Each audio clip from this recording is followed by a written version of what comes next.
question that you are doing. I will make, of course, you know that in this year we had some very large fires, some of them very bad. And in the context of our project, we are studying not only ongoing but also past fires. And we started to look at these fires of this year. And in this webinar, we are going to present to you some of the preliminary results that we have. The objective of these studies is, of course, to extract lessons from these very bad events, eventually to see how we can apply the methodologies that we are proposing in our project to study these problems, these large fires, and to see how we can avoid that they create large losses, mainly loss of people and infrastructure. This webinar is organized in the context of Fire Risk Project, and as coordinator of the project, I would like to say a few words of presentation of this project. Some of you, many of you are already partners of the project or have heard about the Fire Risk Project. It started in April this year, so it's only 7 months old, but we have had lots of activity already. The project brings together 38 partners from 18 different countries, most of them in Europe, but we have also colleagues from Australia and Canada. And among our partners, we have 21 research institutions, 12 operation agencies, so-called stakeholders, also 5 enterprises. And it's a very interdisciplinary consortium. We have different backgrounds, different specialized fields. The project is managed by a steering committee, of which I'm the general coordinator. Emilio Chuvieco from the University of Alcalá in Spain is the scientific coordinator, and George Eftikidis from CAMEA is the technical coordinator. The objectives of the project are to develop, test, and disseminate an integrated science-based strategy for wildfire risk management in Europe. And for this, we expect to expand the capabilities of existing wildfire risk assessment systems, to use this risk assessment to drive wildfire management and reduce current fire risk conditions, and also adapt fire management strategies to expected future climate and socioeconomic changes. So these are the 3 key concepts of our project: risk assessment, risk reduction, and risk adaptation. And as you can see, we are also looking at the future challenges that we will have. We intend to do this promoting a close collaboration between researchers, practitioners, policymakers, and citizens. I don't want to take more of your time, but would like to drive you to our website. It is at this address where you can get more information about the project. Of course, this website is being updated every day, so you will have more detailed information there. And to finish my initial presentation, I'd like to show you a movie on the project that gives some information also on the project. And wildfires are increasingly threatening the environment and societies. They can lead to ecological and economic damage and loss of lives. Due to climate and land use changes, their extent and severity are increasing, posing great challenges in Europe and worldwide. The risk of a wildfire occurring depends on weather and fuel availability, human drivers like accidents and arson, but also on socio-economic aspects, such as land use and fire management strategies. To enable effective wildfire management, an integrated approach is necessary. Before a fire, improving fire risk assessment facilitates reducing negative fire impacts. Fire suppression must be carried out considering its full environmental and societal effect. Recovery actions should produce more fire-resilient landscapes and communities. The European project Fire Risk addresses these needs by fully integrating physical, socio-economic,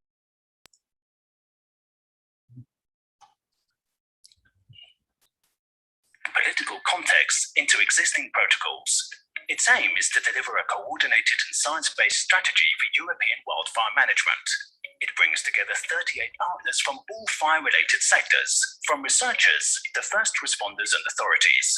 Supported by citizen scientists, they provide the knowledge necessary to co-design effective solutions. To assess wildfire risk, it will use innovative methods for estimating and communicating fire danger and vulnerability. These include satellite and airborne sensors, geospatial analysis, meteorological, and socio-economic modeling.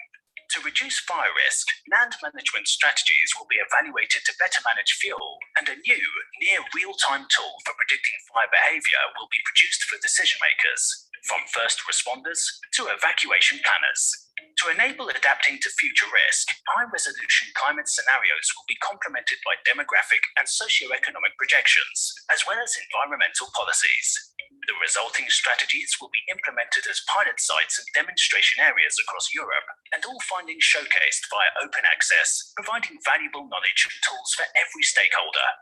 With their work, Fire Risk partners aim to improve current wildfire approaches by providing updated fire science and management strategies towards a more resilient future for Europe and elsewhere.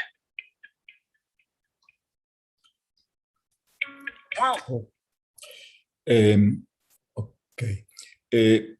In the project, we have been organizing webinars like this one. In the current year of 2021, we had already 2 other webinars.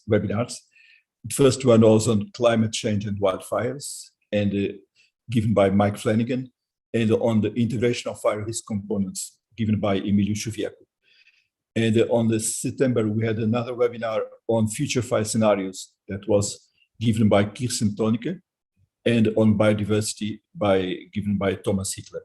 So in this webinar today on large fires of 2021, we'll have this program, and we are going to look at some of the fire events of 2021 overall, and then analyze some of them more in detail.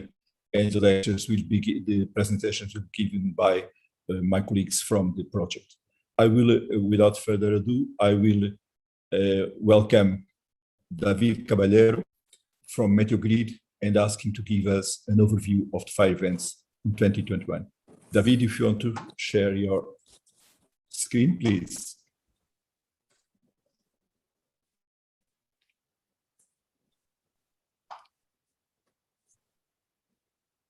Hello, good morning. Good morning, David. Hello, good morning. I will share my screen actually.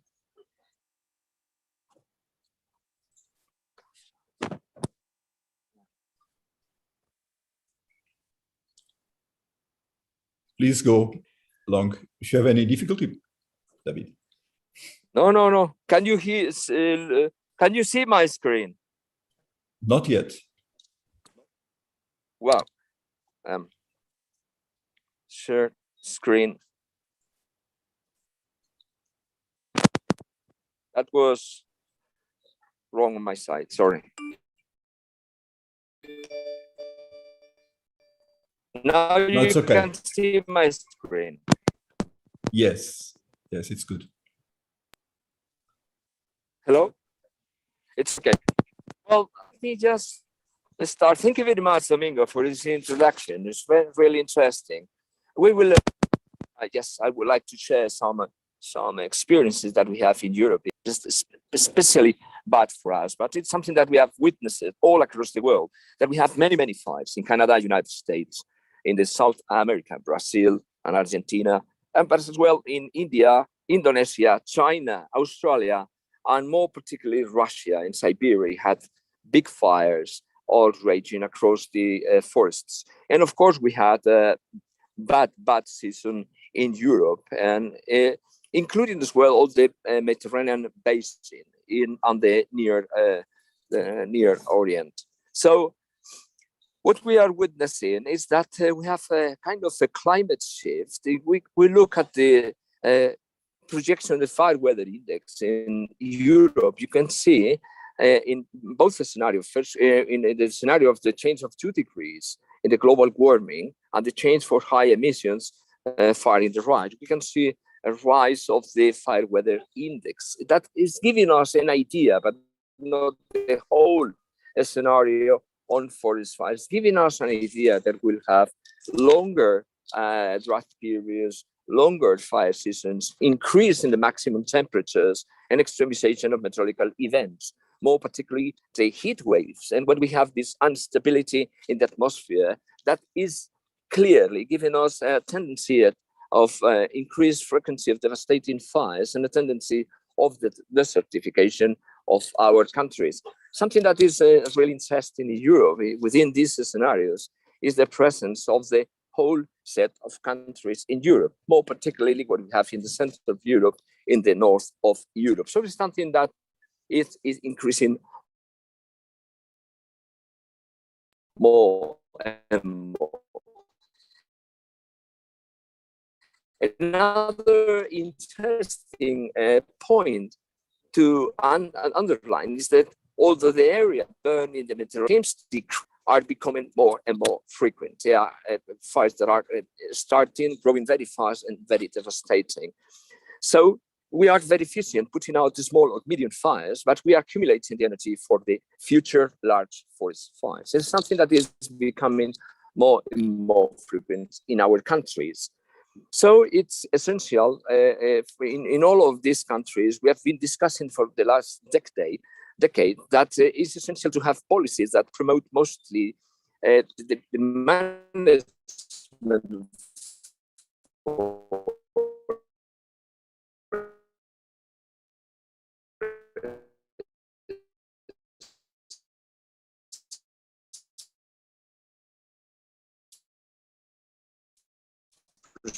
David, we lost you.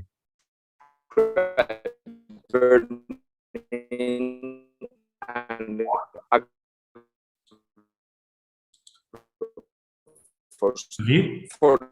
David, we are losing the connection with you.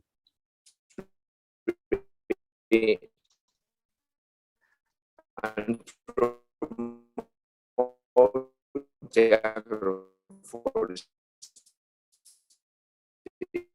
mosaic. So it's something that is a kind of a paradox. What we are trying to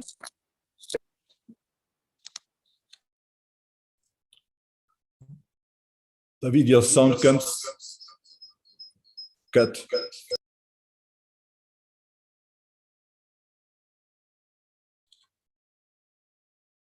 I think maybe it seemed that David was traveling. Maybe we should pass to the second presentation, and afterwards, when his connection is more stable, we get back to him. I don't know what you think.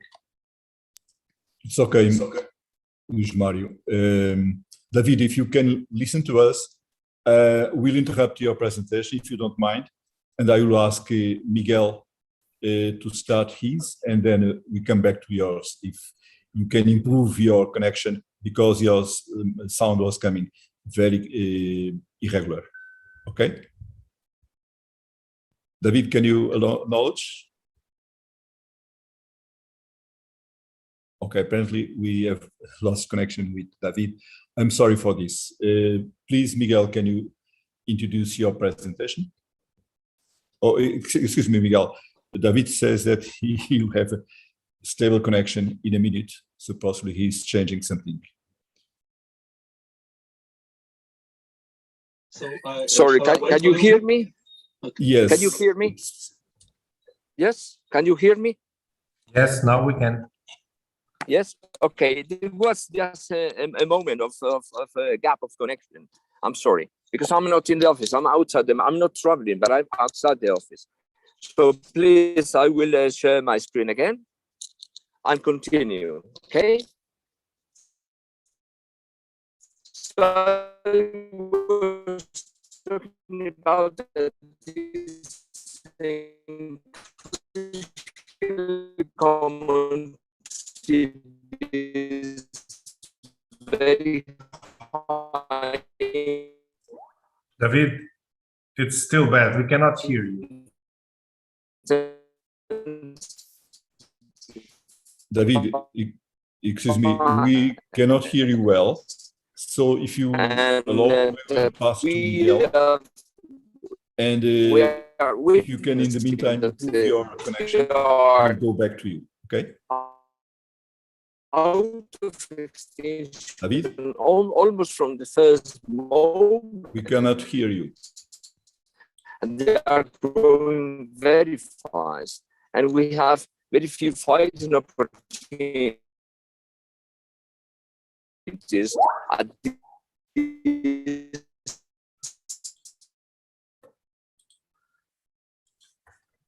Excuse me, David. We are going to give the floor to Miguel, okay? Please, Miguel. Okay, so let me start.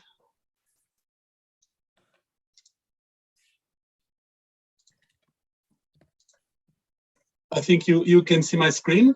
Is it? Can you see my screen? Yes, we can. Okay, Go ahead. Thank you.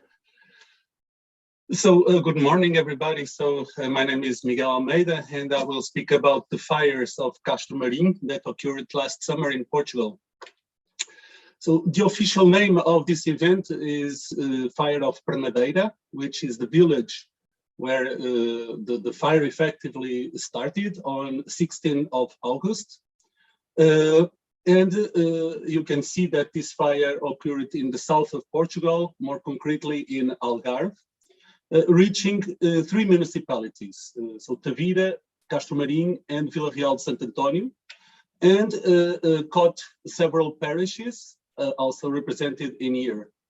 The fire burned an area of almost 7,000 hectares, mostly shrublands and forests, and as far as we could determine, caused significant damages in at least 10 constructions.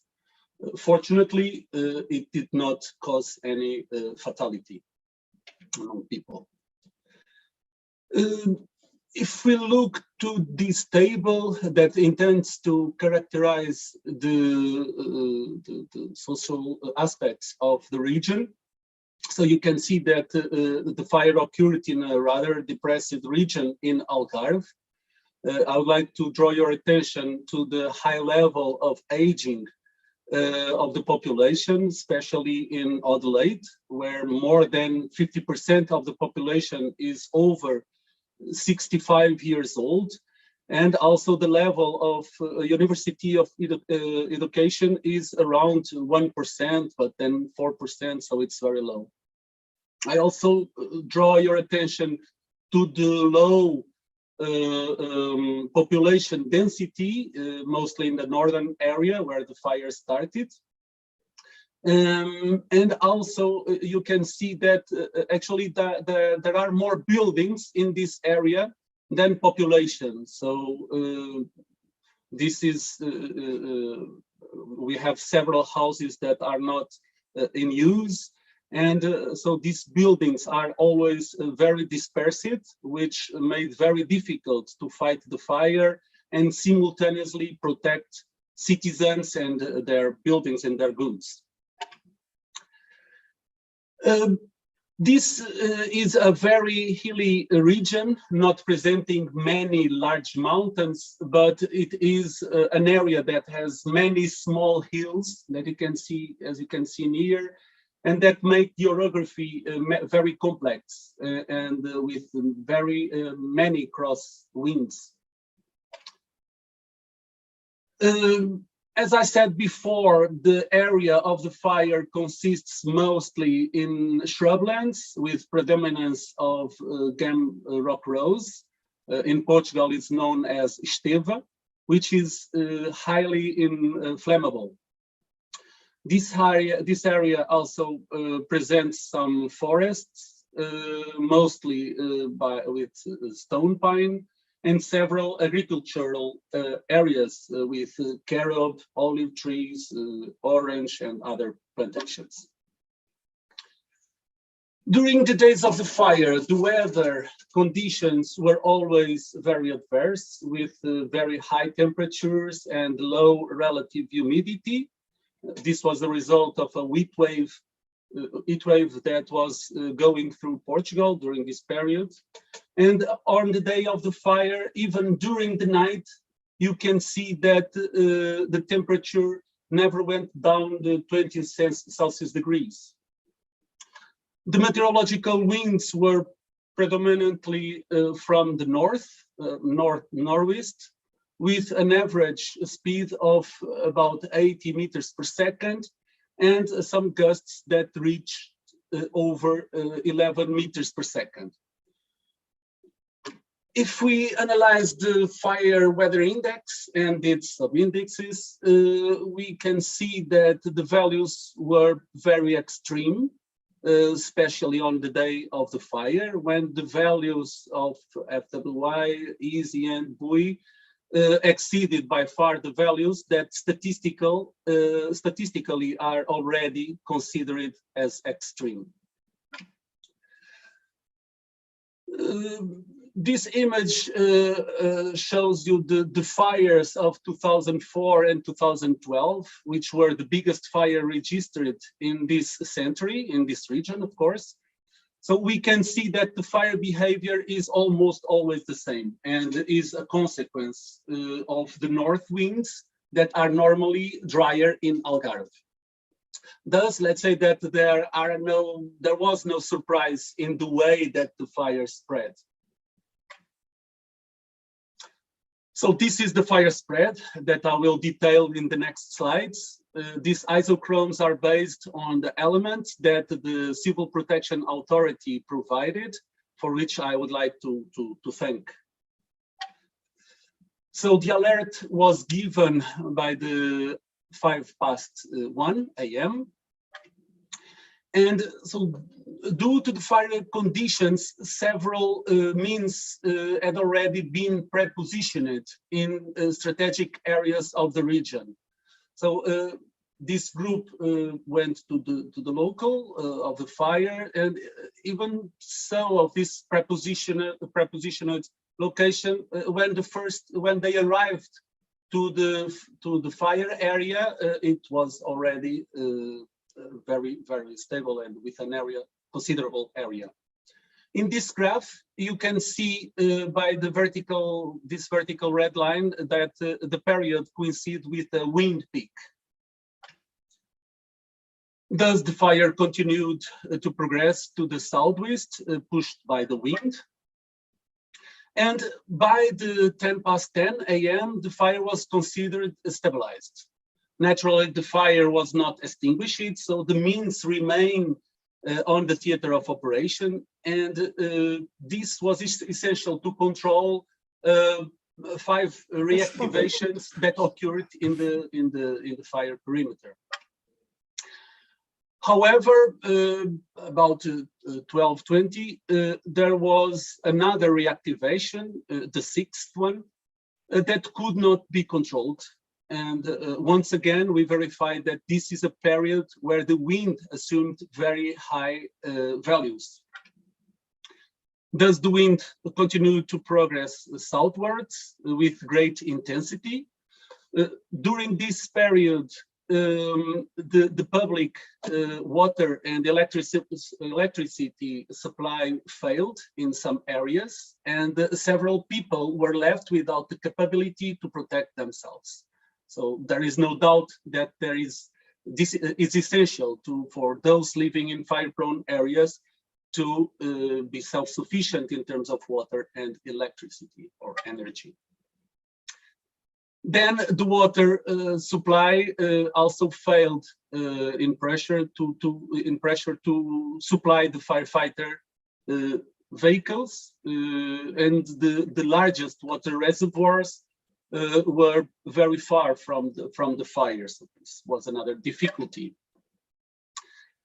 By 6 a.m., the fire was threatening the A22, which is the main motorway crossing the Algarve, and so the A22 was closed in anticipation. The railway and the national road 125, which is also one of the most important roads in Algarve, were justly monitored, and until the end was no need to close these roads and the railway. Then the fire continued progressing with great intensity to the south and so on. And only at the beginning of the second day, the meteorology was more favorable to fight the fire. And so by the 7 a.m., the fire was finally stabilized for good. And as I mentioned before, that was the weather conditions that were more favorable, but also the orography and the vegetation were much more favorable at the south of the motorway A22. Here I present the approximate progression of the fire, but with no interruptions. So it was always going to the south. And now to the sides. So the civil protection divided the fire in 4 main phases. The first phase with about 9 hours of duration until the first stabilization of the fire and the later reactivation burned about 400 hectares. The second phase, in which more than 6,000 hectares were burned until the second stabilization of the fire. Then comes the fire containment until the fire control, and the last phase until the fire was considered extinguished on 23 of August. In all, more than 1,000 agents from 122 different entities were involved, and 15 aerial means were used. The main operational difficulties of this fire were the large dispersion of constructions, the occasional impossibility of aerial means to intervene due to the great intensity of the fire, and also the command post that was very distant from the sectors and from the fire. Now we move to the wildland urban interface. So in the field work that we did, supported by the municipality of Tavira and also by the local firemen, whom I would like to thank for their support, we verified that several buildings were partially or totally destroyed. Most of these buildings were in ruins. Among the buildings that were damaged, I highlight in this image those with more value. And now I will describe some of these cases. The first case, so it's a building that was a family-run business of agricultural products distribution that was located next to the road. In these photos, you can see the before and after the fire. According to the information we had, the fire started, so came from the back of the building and ignited these eucalyptus trees that at the crown, as you can see, the crown projected onto the roof. We can see from these photos that the fuel management in the immediate surrounding of the house was very weak. This window in here, which was next to the wall where the fire started and where the fire assumed a great intensity, so this window was broken. However, the interior of this room was not burned. However, you can see the rest of the building was totally destroyed by the fire, either on the roof, the windows, and also this metallic door that was completely shriveled by the heat. About 30 meters from this construction, there was a sheepfold that by luck and due to the intervention of its owner was not caught by the fire.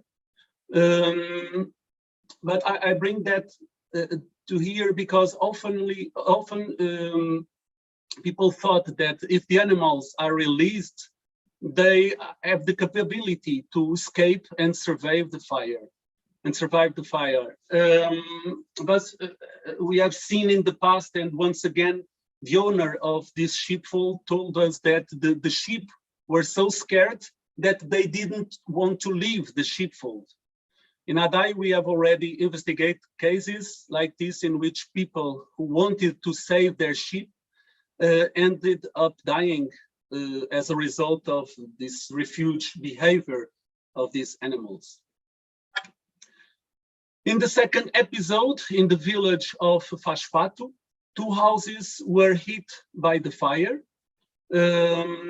Once again, this episode started when this eucalyptus on the other side of the road ignited, releasing a shower of firebrands that were projected over these houses. In one of the houses, the heat released by the wind caused the glass of a door to break, allowing the firebrands to enter in this room. In the second house, the firebrands ignited a wooden pergola, taking the fire to other areas of the house. But we can see in this photo that is the reconstruction of the house. The pergola no longer exists. What is fine, let's say. Also near Fashfato, there were 2 more houses that were reached by the fire. In this case, I also refer another house which, being in the same area and equally located on a canyon, was not reached by the fire. And we can see that the fire entered in these 2 points in the first house. And we can see that the vegetation near of the house is very high. The same situation allowed the entrance of the fire in the second house.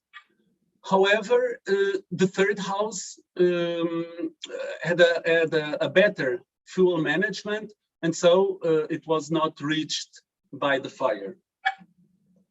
So these are some evidences of the damages in the first house, and here some damages in the second house. In this third case, so the house surroundings, the full management around this house was reasonable, well managed. And however, this house has a construction detail that was a problem. And one of the construction techniques that is widely used in Algarve is the construction of roofs in reeds under the tiles. It cools the house, is traditional and is beautiful. However, it causes major problems related with the fire as it ignites easily. And this was what happened in this case, where 2 compartments were consumed by the fire.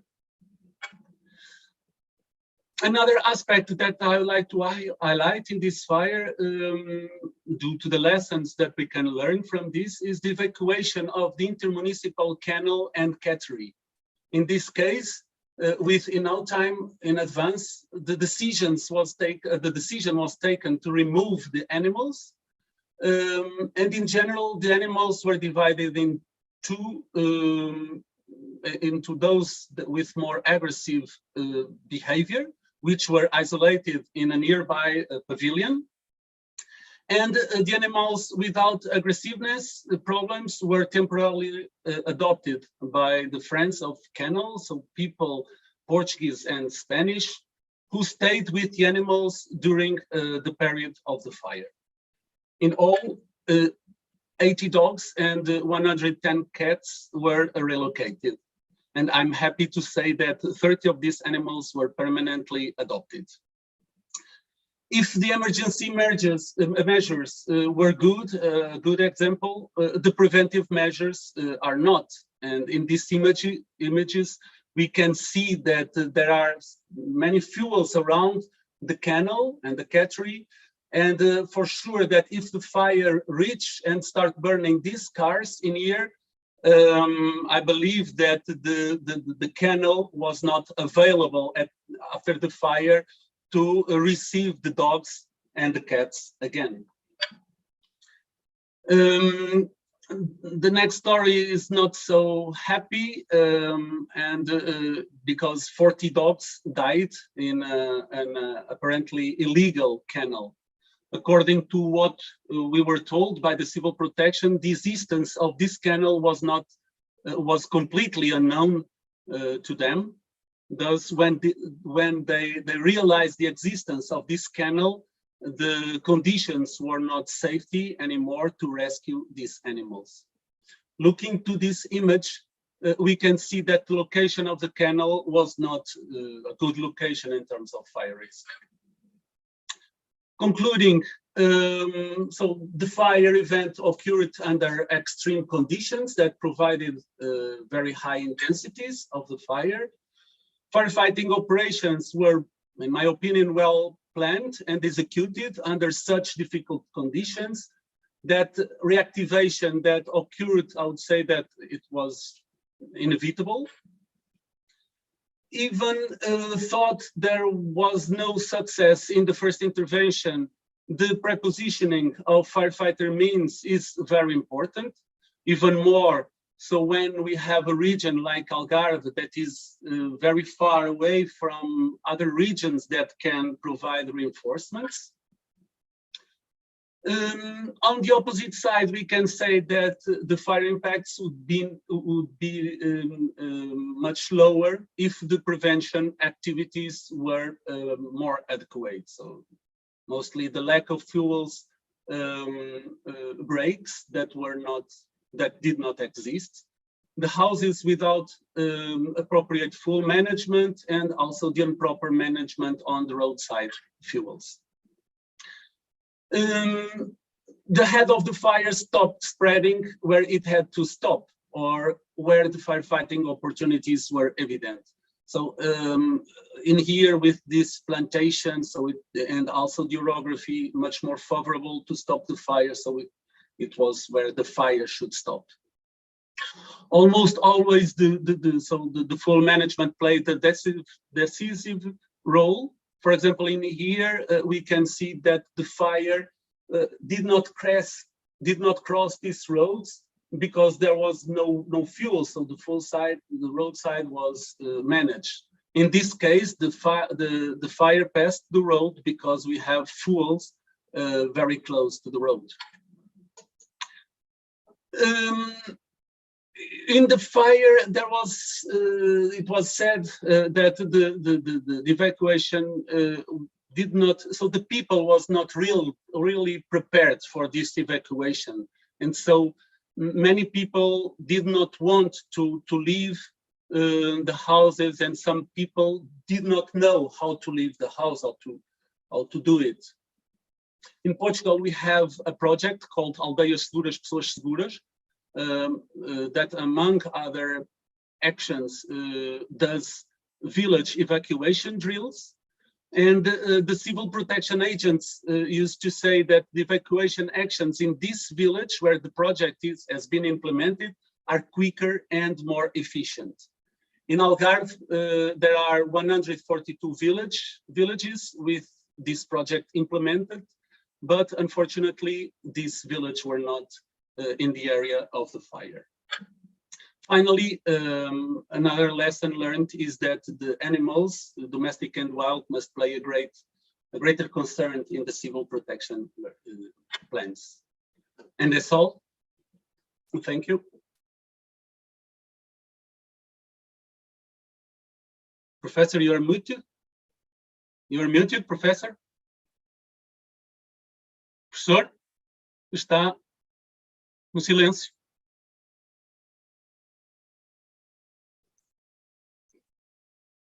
Professor.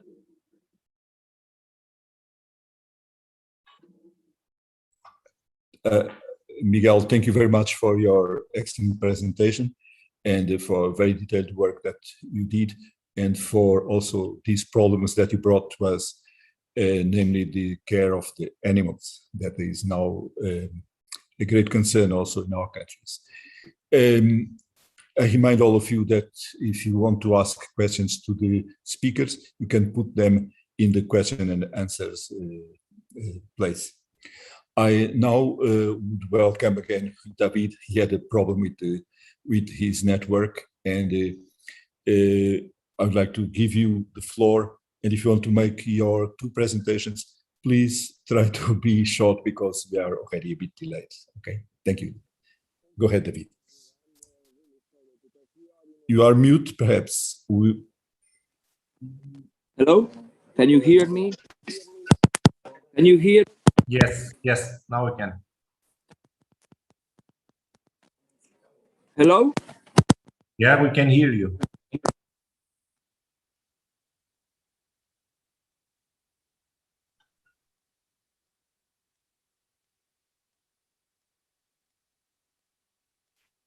David?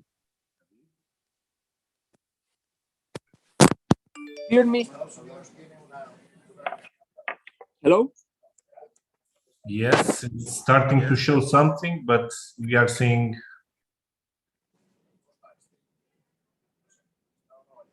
You can hear me now? Can you Yes. hear me? Yes, go ahead. Okay, I'm sorry.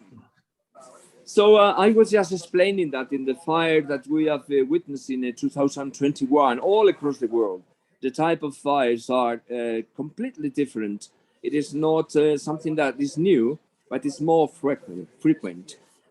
Our capacity of response and firefighting is becoming less and less effective, and it's a generalized involvement of wild and urban interface areas all across the world. So it seems that the fires that we are facing are increasingly more and more uncontrollable, and we are trying to protect people mostly rather than suppress the fire due to the energy release that we have.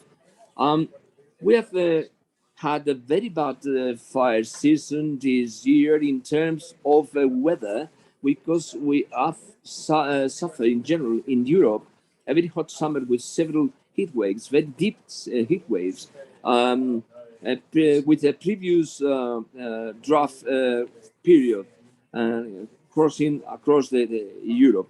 And July have record some record temperatures in some of the countries, in also recording number of fires. We have seen again some of the areas that are not usually affected now are affected. So we have seen something interesting, that the fire weather index is presenting us the heat wave, the drought of the vegetation, but it is not presenting the instability of the atmosphere, which has been very important in many of the fires that we have seen. Together with that, this deep intrusion of Saharan air, giving us this high temperature and low relative humidity. What is interesting to highlight is that once we have these patterns, these synoptic patterns, we can more or less know that we will have a lot of ignitions, and this has not changed.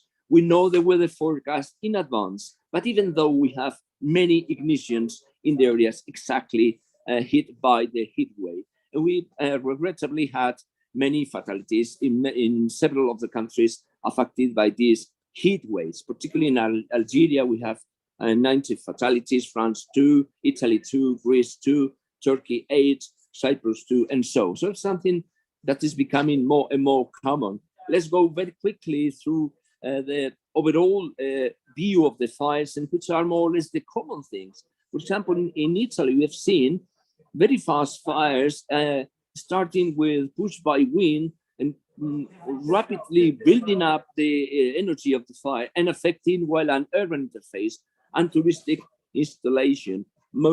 Some of them pushing the people towards the sea.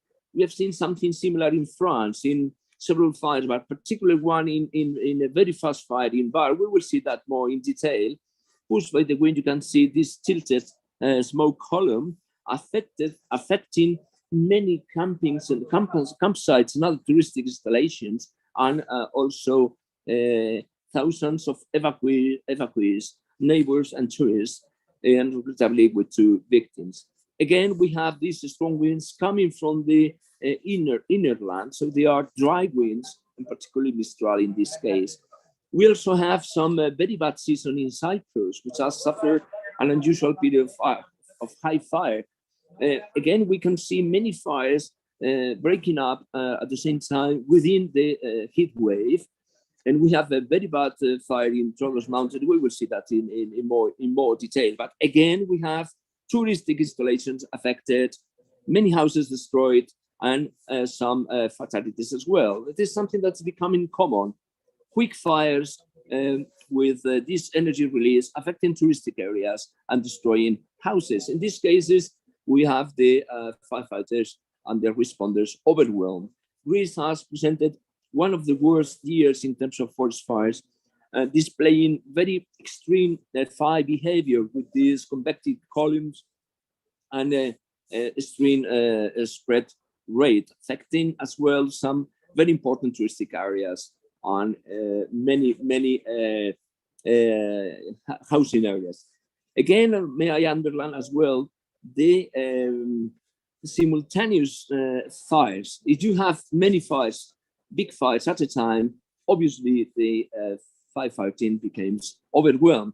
Something similar we have in Madrid in the second heat wave. We were expecting more, let's say, fire breaks, but we have just a couple of big fires affecting exactly the same touristic areas. And in this case, in Navaracruz, we will see more in detail afterwards, a large rural area.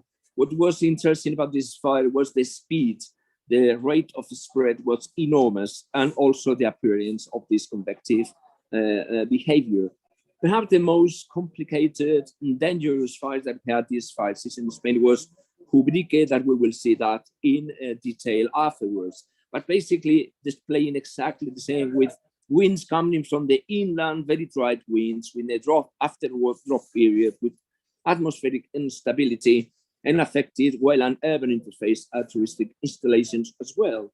So regrettably, we have the fatality as well.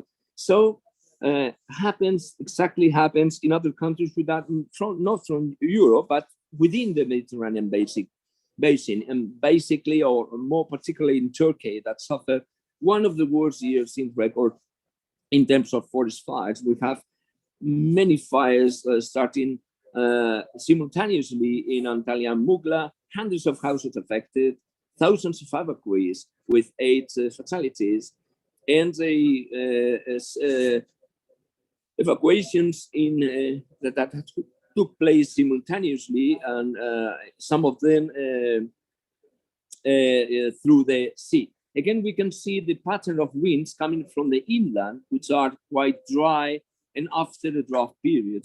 We can see some patterns here. And the same for Algeria, who suffered a number of fires simultaneously, more than 70 simultaneous fires, and regrettably having one of the most devastating fire episodes that we have, with 90 victims.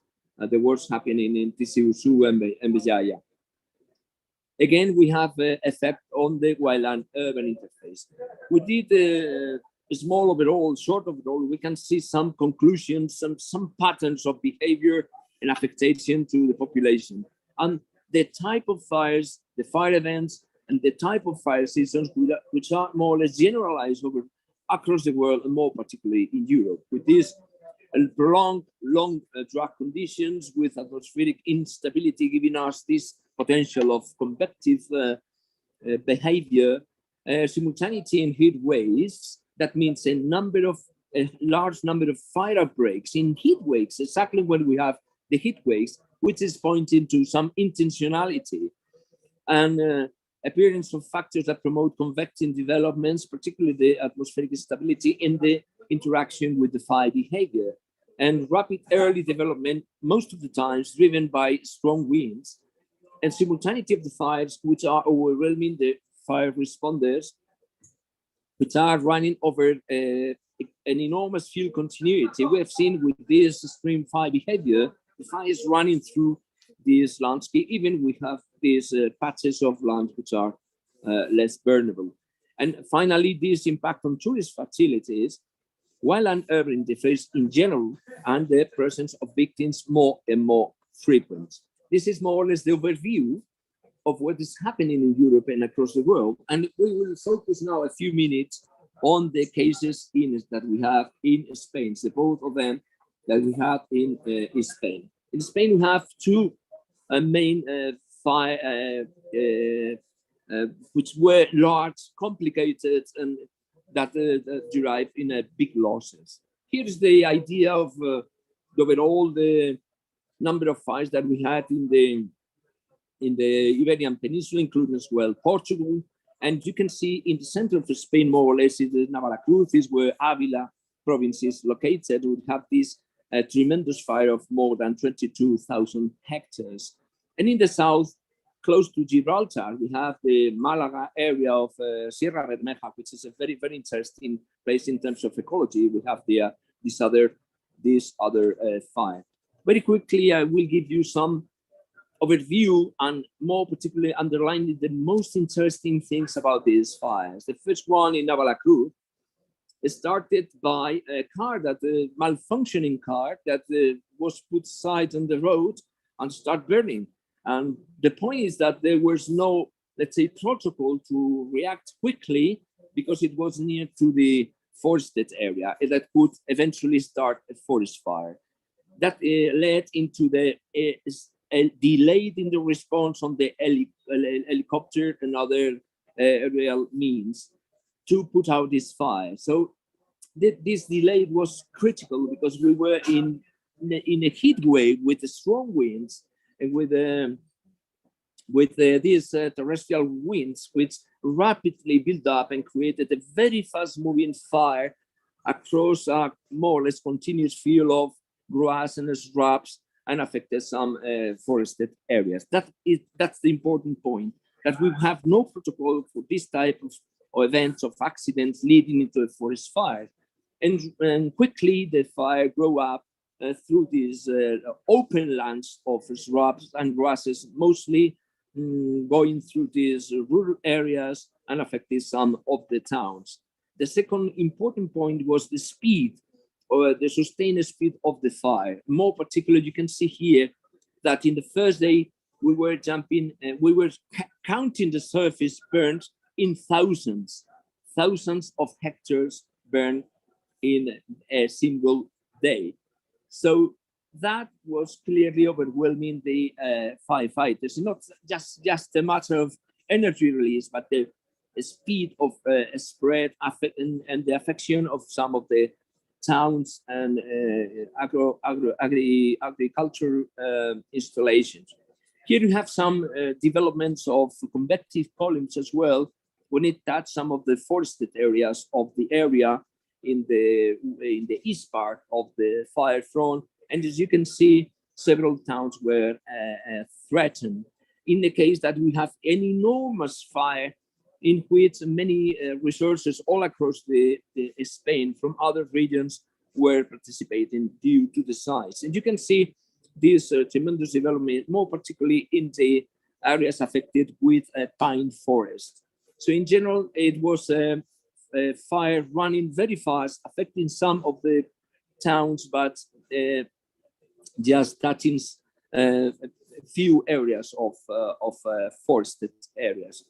The other fire, this fire, as I can tell you, presented some very interesting facts in terms of fire behavior. One was that was very, very, it's becoming common. How do you have this layer of thermal inversion in the atmosphere? You have enough energy in the engine of the fire to break this inversion and push the convective column way above it. This is something that we have seen also in the Publique fire. Publique fire started in the late afternoon of the 8th of September and ran for 6 days. It was a very, very fast fire. It was started after 76 days without rain, a very strong draw with a strong northwest terrestrial, the inner land winds, and burning over 9,000 hectares. And regrettably, we have one firefighter dead. The interesting point about this fire is, first of all, that it had a long, very fast run over the night. The first night, from the 8th to the 9th of September, we have very rapid development, unexpected, absolutely unexpected, from the start point in the northwest towards the southeast, towards the sea, towards the Estepona area. Estepona, Marbella, all this area is extraordinarily developed in terms of, well, an urban interface, touristic attractions, and so on. And there's a bigger road, a highway, running along the coast. So in the first few hours, we were expecting some, let's say, regular fire behavior in the night, but it resulted in a very fast-moving, very energetic, touching or hitting the Estepona area in the morning. So that created an enormous, let's say, threat to the population. This interesting as well, that there were many fire breaks in the area, but all of them were overpassed by the fire. You can see here a very quick fire in the upper left picture in the first day, and how it evolved along the days. So you have the wind was shifting from northwest to the southeast, and then back to the northwest, and finally from the southeast. So it was a changing wind with a lot of air instability. There was some storming coming and creating this situation of very prone to develop these convecting columns. And actually we were looking very carefully about the evolution of these convection columns, because it was more or less a thermal push from the surface due to the availability of the forest fuel, and a dynamic pull from above. So it was very likely to have a big pirocumulonimbus development, and consequently potential downdrafts and a very dangerous situation. These situations were monitored minute by minute by the chief and commander, and in a certain time they forced the withdrawal of the ground resources just for security in case the column could collapse. So more or less the idea that what we were doing for the 6 days. The ground forces were very active, but they had very small chances to really catch up with the fire, because it was extraordinarily energetic. And at the same time, they have to take care of the fire progression in the night that show kind of energetic and aggressive behavior within the night. You can see here the picture. It was around 9 to 10 in the night, with a very well-marked inversion, even though the fire had enough energy to break this inversion, continue progression. This is more or less the progression of the fire. The most important thing were that the different shifts of the fire progression threaten different types of wild and urban interface. In the south, we have these touristic areas that have to be evacuated, and then we have this spot fire in the north that forced the evacuation of the rural towns in the north of Ubrique, Genalguacil, and so on. At a certain point, the firefighters as well proposed to make a shelter in place of one of the towns, because of the roads were threatened, were dangerous to go to other places, or to stay at a certain point in one of the towns. What I mean is that depending on the wind and the fire behavior, they decided to stay and shelter in place or to evacuate the towns. So basically, this is the idea of the fire. And finally, another interesting lesson learned is we were expecting some rain, but the rain came in a very soft way. The first waves of rain, there was not too much rain.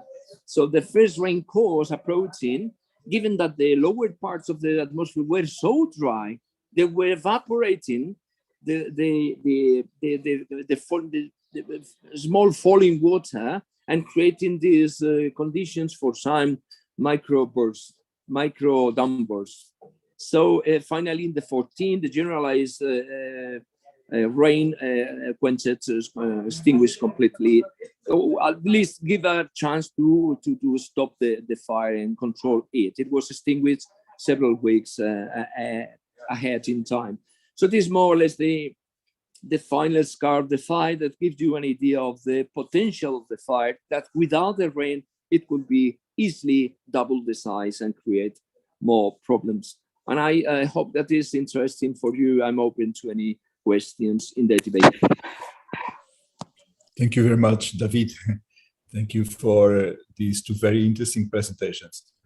I also am a bit sorry that you could not give your general presentation at the beginning, because it would give a very good background to what we are seeing now. And I thank you very much for the detailed study that you made of the fire near in the central Spain and near Malaga. Again, I remember everyone that wants to ask questions. We have already some questions in the question and answers box, to write them there. So in the end of the presentations, we will address these questions to the speakers. Okay, although we are a bit ahead of time, I would like now to invite Sebastian Lahaye to give us the presentation, the study that your team has done on the fires of Gonfaron in France. Good morning, Sebastian. Sebastian is from SAFE. He's a partner of the project, and he's coordinating exactly this work package 2 that deals with the reduction of risk. And it is in the framework of this work package that we are doing this webinar on assessing large fires of this year. Please, Sebastian. Thanks very much, Domingos. Good morning, everybody, and thanks, Adai, for organizing this very interesting webinar. A great opportunity for us to share our expertise and obviously our feedback from the fires. Just trying to share my presentation correctly. Okay, can you see my screen in the right way? Right, perfect. So let's talk about this fire that happened in France in August this year in Var department. The name is Gonfaron fire, and it was actually one of the biggest fire we have had in France during the last 20 years, as we'll see in a moment.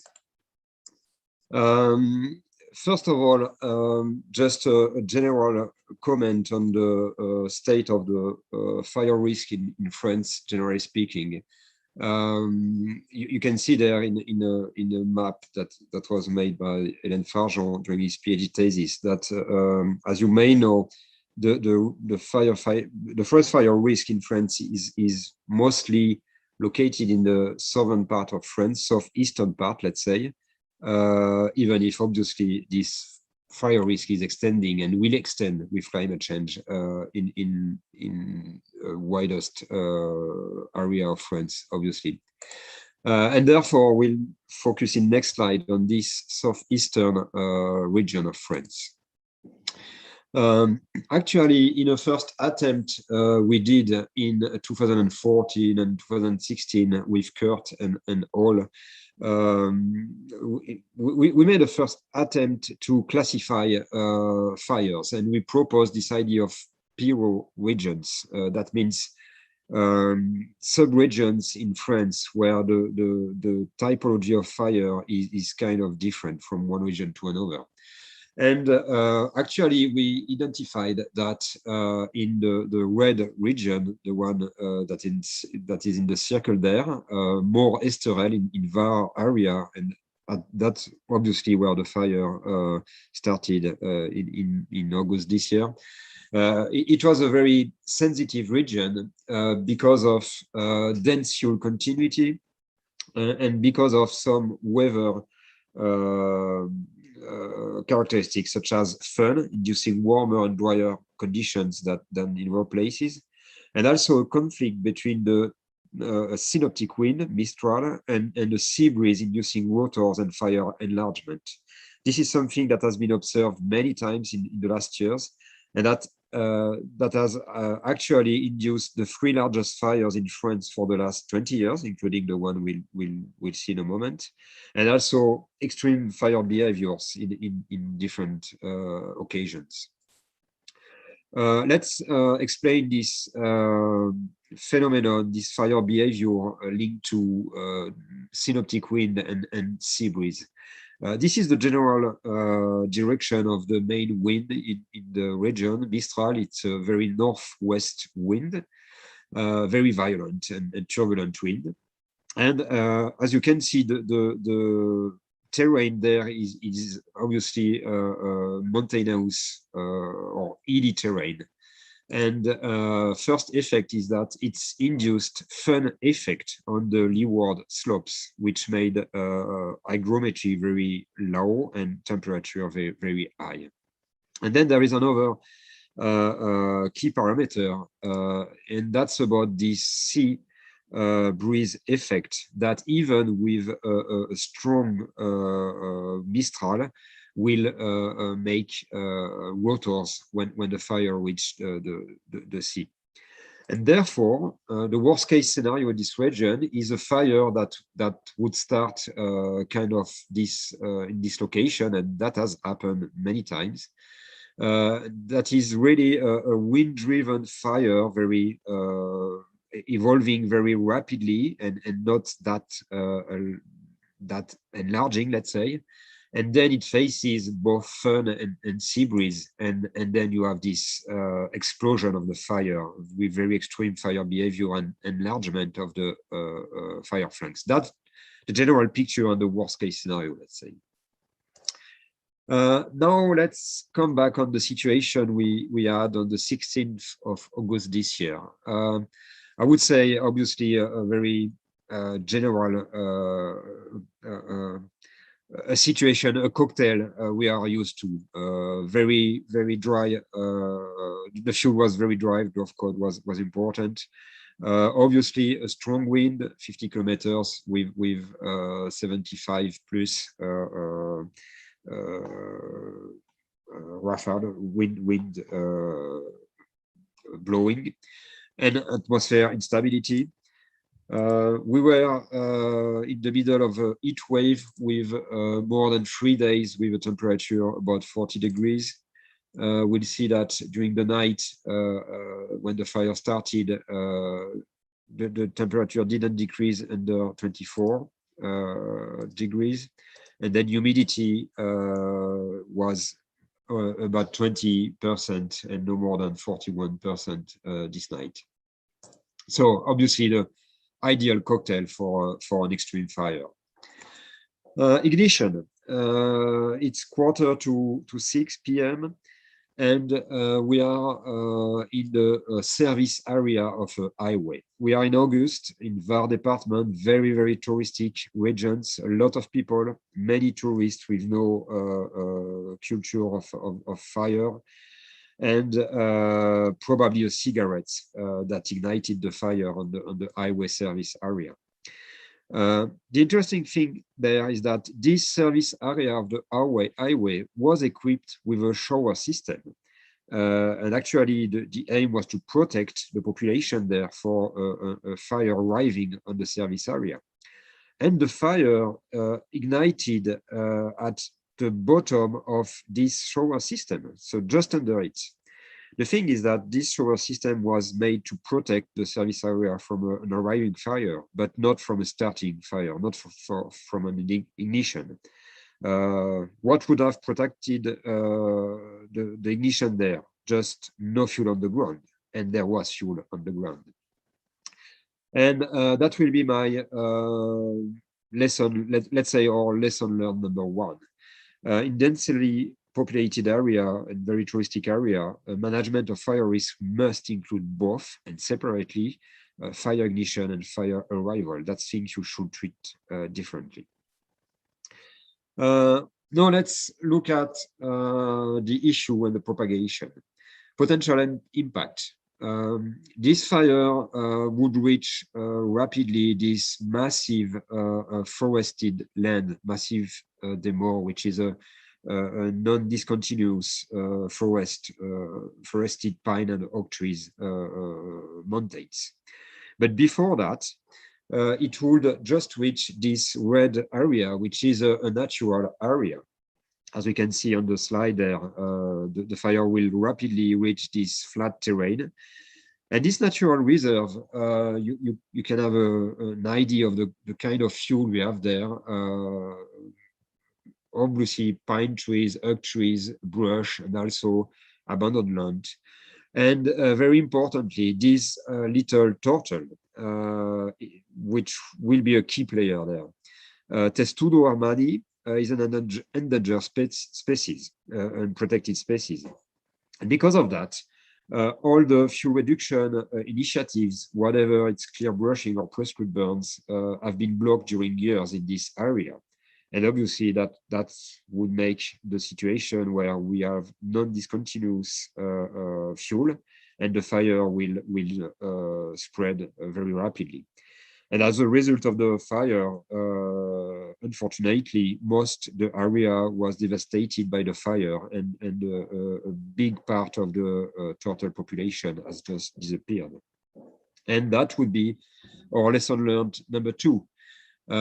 Conflicts between wildfire protectors and land management promoters to reduce fire risk just lead in no way, just lead fire destructing wildlife. So that should be managed. This kind of conflict should be managed before it's too late. That's about vegetation and fauna and flora. What about population? Actually, as I mentioned previously, we are in a very touristic area, and very rapidly the fire would reach woodland-urban interfaces, as David mentioned before. And many woodland-urban interfaces when it arrives on the shore with very, very touristic and well-known cities such as Saint-Tropez, Cogolin, Sainte-Maxime, and so on. And as we can see on these slides, thanks that was provided by the VAR fire service, the fire spreading in these forested and natural areas had extreme behavior with spotting activity longer than 1,000 meters in the first hours of the fire. And as we have if we consider the rate of spread, we can see that it's a very rapid rate of spread in the main axis, about 4 kilometers per hour during all the first part of the night. As a result, 40 buildings were destroyed, including campsites in this very touristic area. And that would be our third lessons learned. I didn't mention that, and I should have done that before, that there were unfortunately 2 fatalities in this fire. Also, we'll mention that later on. But obviously, our lesson learned number 3 is that faced to extreme fires, firefighters just cannot protect every single building, even if we are in an area where firefighters are many, and we'll see after that there were lots of planes and trucks and so on. Therefore, building must be self-protected and population must be prepared. That's something we have pointed out several times, but again, this is the evidence of this necessity. As key figures, we mentioned the 2 fatalities. More than 10,000 people were evacuated. The final area will be more than 7,000 hectares.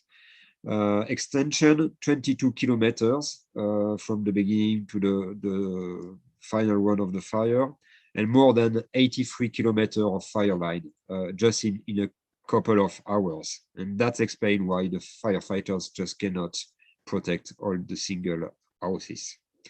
Even if there were more than 1,000 firefighters, 250 fire trucks, and more than 20 planes and helicopters on these fires. And now, and to finalize, an important point about the firefighting activities. Even if this fire spread rapidly, it's interesting to see that the fire was finally blocked along a road. And one of the things they used to block the fire was backburning operation, and with the reinforcement of some teams with water. But this backburning operation was very decisive on this fire. And it was decisive because it allowed to block the fire before it reached very touristic wild and urban interfaces we have seen before, and before the flanks open, as we saw it was possible to happen in the worst case scenario. And that would be our final lesson learned there. Faced to those extreme fires, the firefighter toolbox has to be full of tools and different tools, including obviously the planes, the helicopters, the water, but also, and very importantly, advanced fire behavior analysis, which allows to identify the key points and the best way to fight a fire, and also backburning capabilities and authorizations. If I'm mentioning that, it's because these techniques had disappeared in France, as in many countries in Europe during the last decades. It's now back on the table. Some departments are using backburning operation more and more oftenly. This department, VAR department, was a bit reticent to use that. They have a couple of specialists trained to do that, but there was kind of a blockage of some key people to use that. And now this fire has proved that it's a very important thing in the toolbox. I will finish with that. So 4 lessons learned there from the ignition management of the potential ignition to the toolbox of the firefighter, and through obviously this issue of land management and conflicts that can just block and wound the efforts, and the need to work more on the self-protection of the wild and urban interfaces, including obviously population preparedness. And that's it. Thanks very much. Thank you very much, Sebastian. Thank you for this very good presentation and very well organized. You present this very large and important fire and draw the lessons that can be taken from it. These 3 presentations that we had already show us the great challenges that are posed by these very large fires. And these are the situations that we want to address in fire risk project.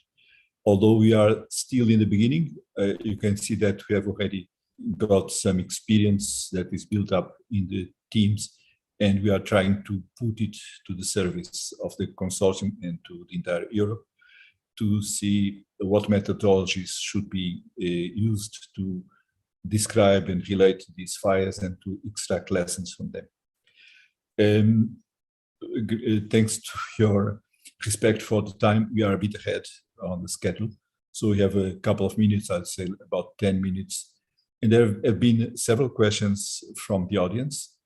I noticed also that some of you already replied to some of these questions. Anyway, I would like to ask each one of the speakers if you want to comment, share with us the comments and questions that you received. And I would start with David, who is the first in the list of speakers. So if you want to address some of the questions that you had, or to comment about these presentations that have been done. Please, David. Yes, okay.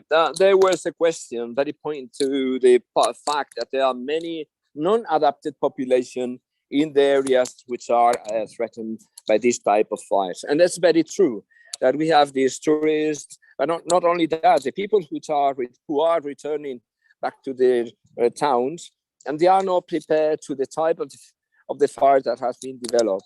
On top of that, the old people that we have in the towns they are not used to the frequency, the type of energy of these. In terms of what to do, my suggestion, what we are exploring is try to learn by playing games, serious games. There are many ways of doing that. And today we have the technology to apply that in serious games, more particularly when we have these digital twins of the Earth. We are using the Google Earth, for example, to pre-experience the places before we go there and to pre-experience what that means to evacuate through a forest by going through this street view or other virtual reality. It's a big challenge to how to incorporate the good practices in self-protection on people who are just visiting these areas.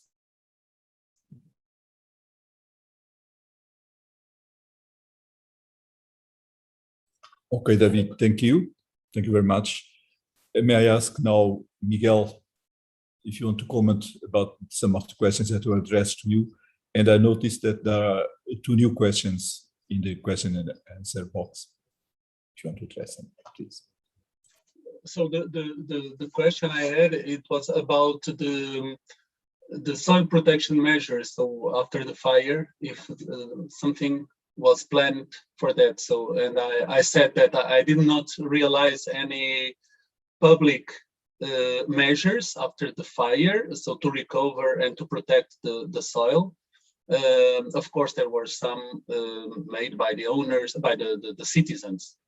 But what I would like to highlight in this question, so how important it would be to have having the soil protection measures, because actually in Algarve we are living a period of hydric stress. So we have no water, and also the underground waters are being very scarce. And we do not have in Algarve, we do not have so much rain as we would like, and the rainfalls that occurred are comes very suddenly. So let's say that we have lots of so rapid rains, and so with problems with erosion, and on the other side the water does not penetrate in the soil. And so I believe that if we have soil protection measures after the fire, we would have less runoff, and so we will reduce the problem somehow of the hydric stress and also of the erosion.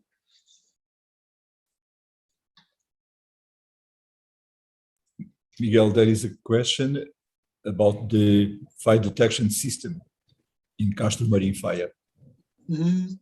I didn't realize that question. Okay.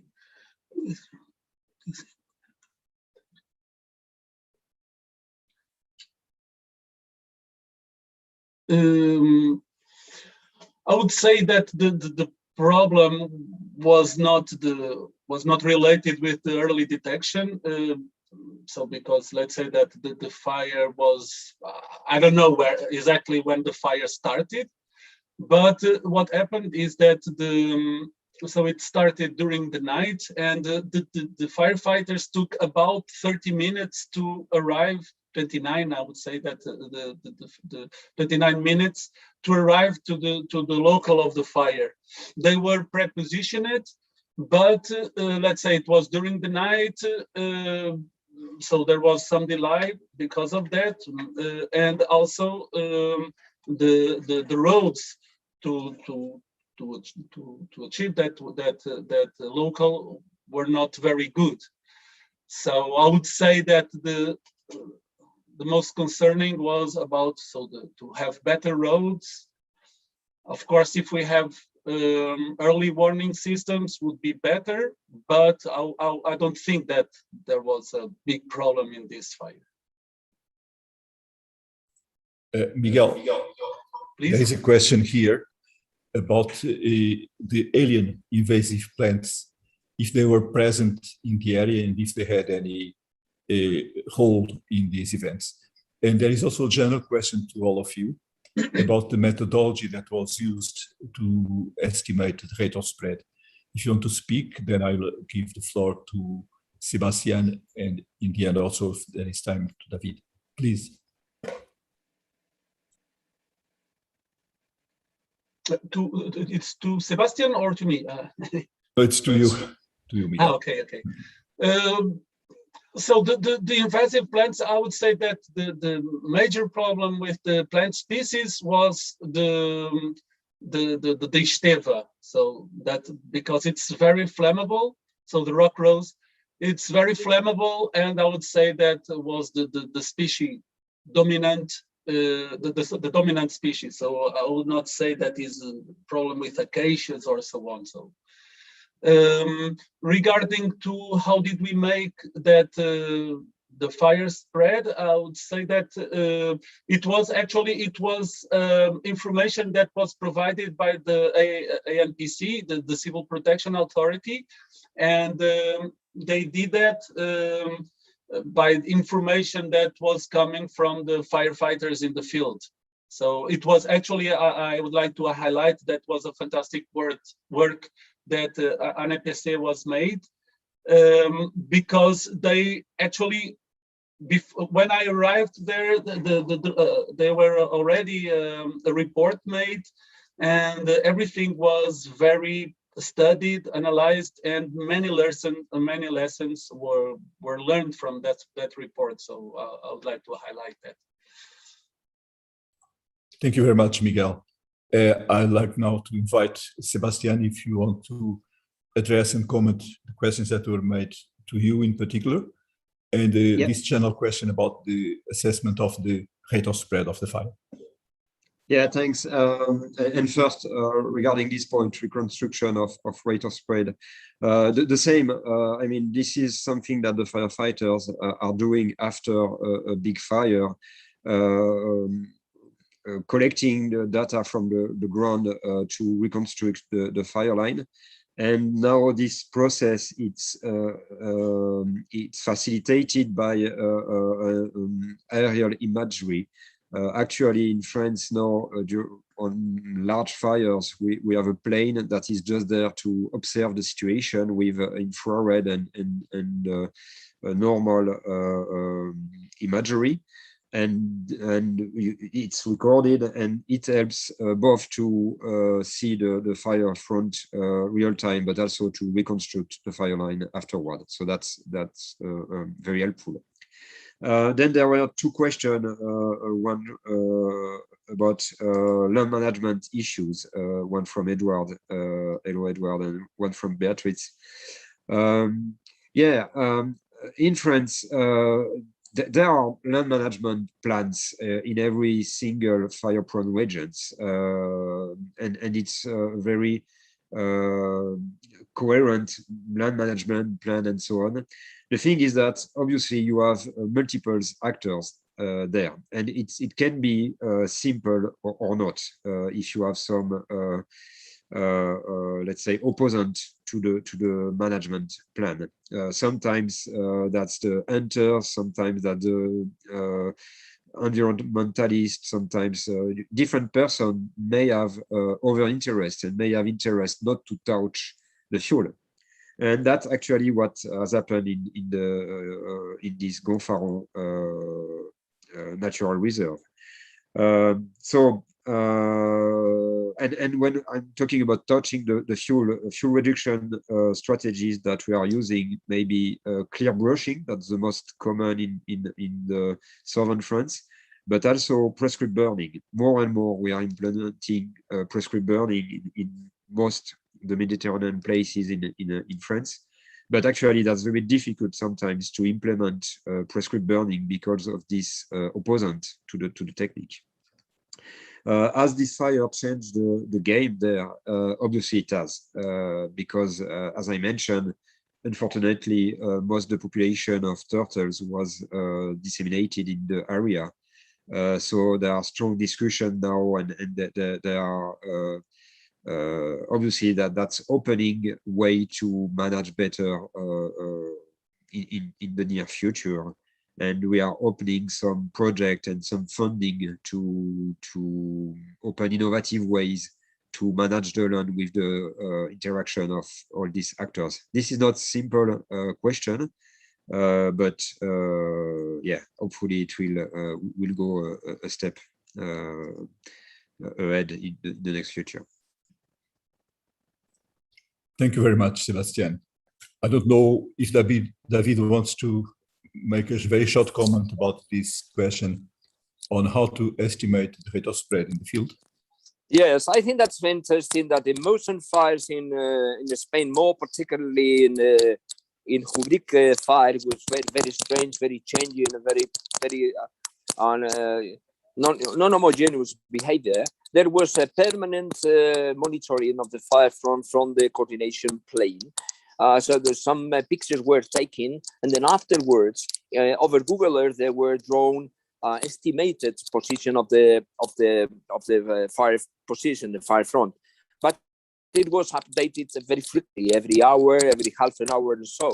So we can then estimate the fire propagation, but we have to underline the importance of the presence of spotting ahead of the fire, that it's more or less changing the concept of fire spread. So you have to consider the spotting and how the fire fronts then joined together. All this is recorded online as the fire is progressing. Thank you very much, David. And I thank you all, the speakers, once again for your excellent presentations. And I thank also the attendants for your interest and for the many questions that are being raised. We are now just in time, and we'll make a very short break, about 5 minutes. We'll reconvene at 11:40, and after that we will see the cases of the other 3 major fires in Italy, in Greece, and in Cyprus before we close the session. Thank you very much.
Hello, welcome back to the seminar. So we will continue with the presentation of the major events of fires in 2021 in the Mediterranean Basin. And the next speaker will be Bacchizio Arca, who is from the is a researcher from the National Research Council of Italy. He works in the Institute of Bioeconomy. Bacchizio Arca is also working in the Fire Risk Project, and he is dealing with this topic of biodiversity. Bacchizio, the floor is yours. You are going to speak us about the Monteferro fire in Italy, please. Thank you.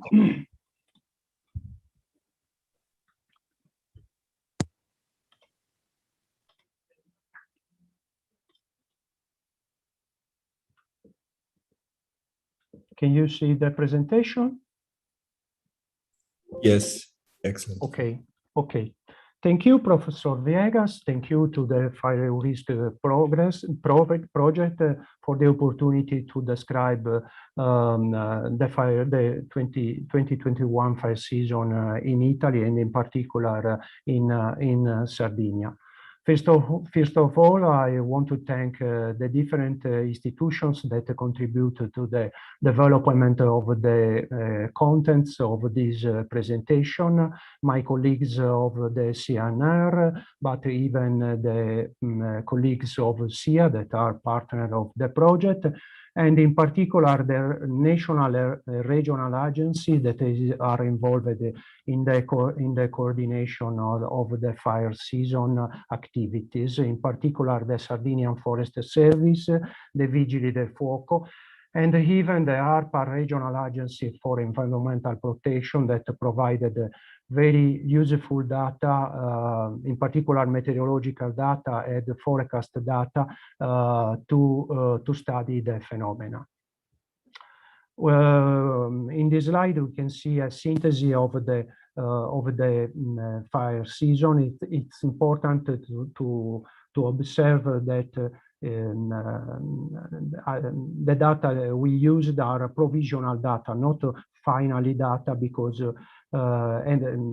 they are provided by the HEFIS EU system by an automatic estimation of areas covered by wildfires, and so they are not the ultimate data. Okay, but they are very useful to describe the fire season. We can see that the 2021 can be considered for Italy a very severe fire season. It's similar to 2017, even as weather conditions that affected the fire season, and this is probably the main reasons of this pattern that we can observe in the last 20 to 30 years, with a strong interannual variability of areas covered by wildfires. The seasonal trend of burned areas are typical, and normally, in particular in years with extreme conditions, we have the last 10 days of July and the first 10 days of August as the main period where most of the burned areas occurred. And the same is similar even for the number of fires. In this slide, we can see the regions where most of the wildfire occurred. In particular, most of the wildfire occurred in the west sector of Sardinia, in the Sicily, and in Calabria.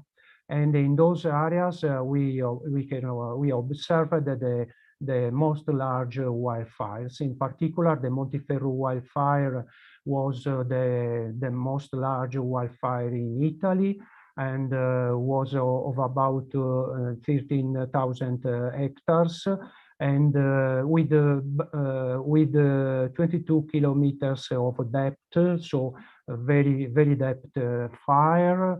And it's important to know that this wildfire occurred in about 24 hours. Most of the wildfires burned in 24 hours, and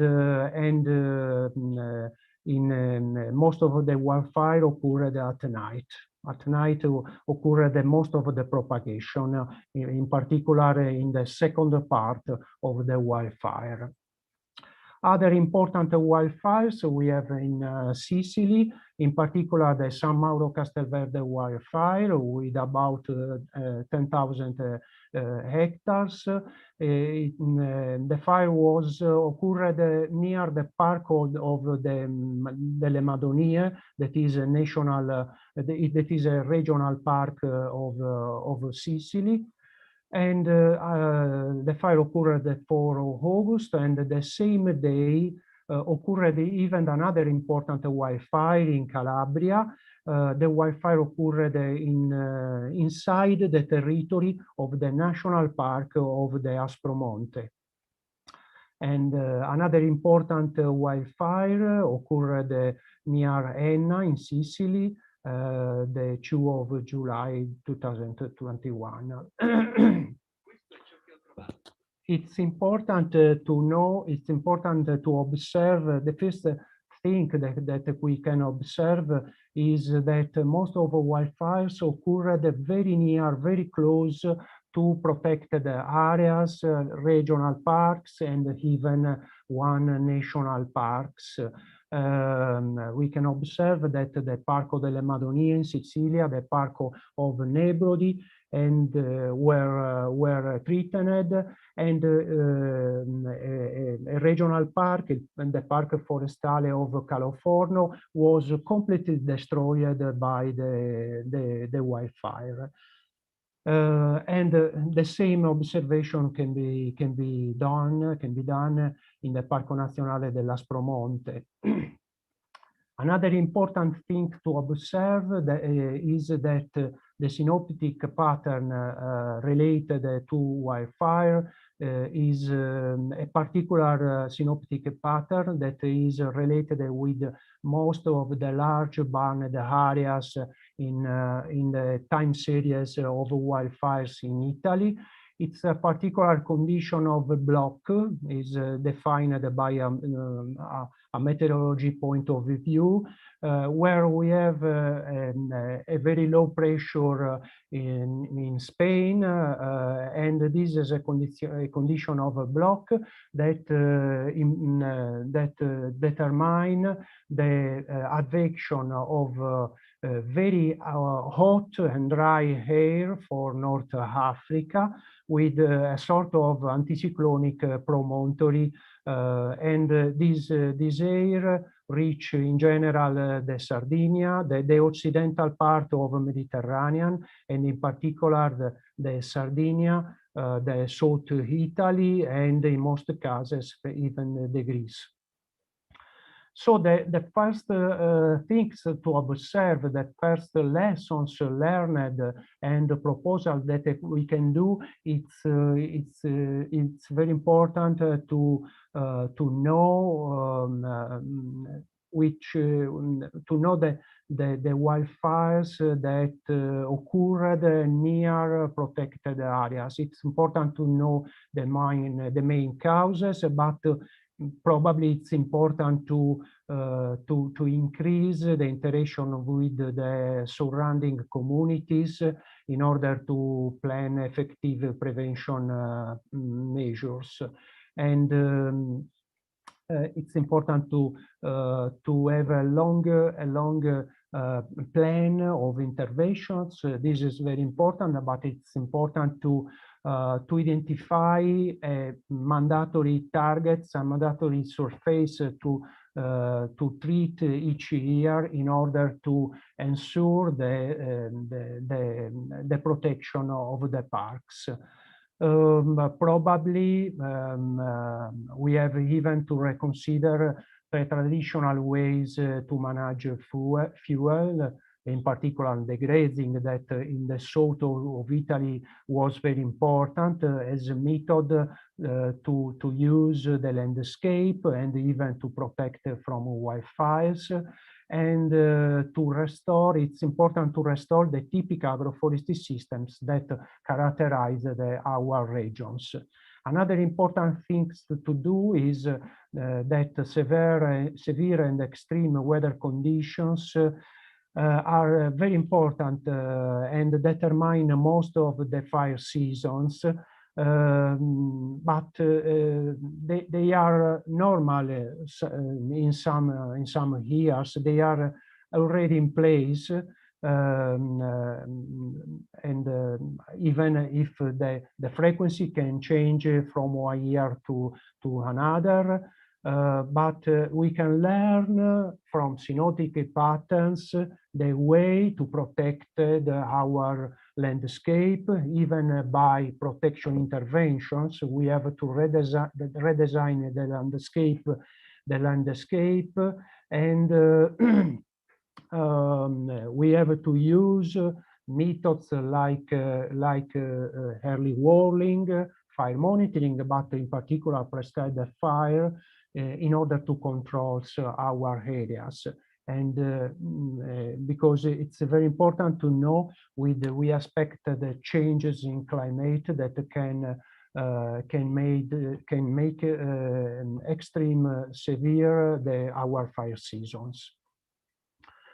Going to the Monteferro wildfire, we can observe that the conditions of the wildfires was very similar with hot and dry air, and it's important to know that the conditions become extreme where the advection reach the Sardinia, the plains of the South Sardinia.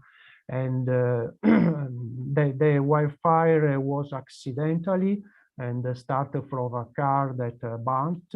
And after the ignition, the main, as you can see in this slide on the right, the main line of the propagation was from south to north. And the first 3 and 4 hours of propagation was characterized by this pattern. And then probably due to topographic conditions, a second front started in a second part of propagation from south to east, from the north to northwest, and this was the prevailing behavior of wildfire for about 24 hours. During the propagation, different villages, different residential areas were threatened by wildfire, and most of those areas was evacuated. The first part of the wildfire, and in general, all the wildfire can be considered wind-driven wildfire, and was affected in particular from near the ignitions. In this part was affected in particular by south and southwest wind. In the second part of propagation was affected mainly by southwest wind, and then in the last part there was even a prevailing wind from southwest. It's important to consider even the vertical behavior of wildfire. We have a very complex terrain in the Monteferro area with different height above sea level, from 200 to 1,000 meters, and then in the descending part to 200 meters. The condition of severity of air in terms of temperature and relative humidity was maintained along all the wildfire, even during the propagation at night. And so it's we can suppose, and even by the observation of the different documents, that we have the effect of the prevailing wind that affected the wildfire, but even channeling behaviors and even vorticity that are normal with this type of complex orography. So probably the fire propagation was very erratic, and this was very important for the fight to the wildfire, because it was very dangerous to use terrestrial attacks methods, and most of the fight was conducted by aerial means. This is the first part of propagation of the wildfire, and you can see that there is a canyon, and probably there was even a chimney effect that affected the behavior of wildfire. Probably we can consider this wildfire a wind-driven fire, but locally, in particular in this first part of propagation, the fire was dominated by even by convection and topographic effects. And this is the last part of the propagation of the wildfire, the descending part of the orography, and the wildfire propagated in this phase along the ridge top, and then go to the plain, to the final plain near Cuglieri and near the Cenariolo village.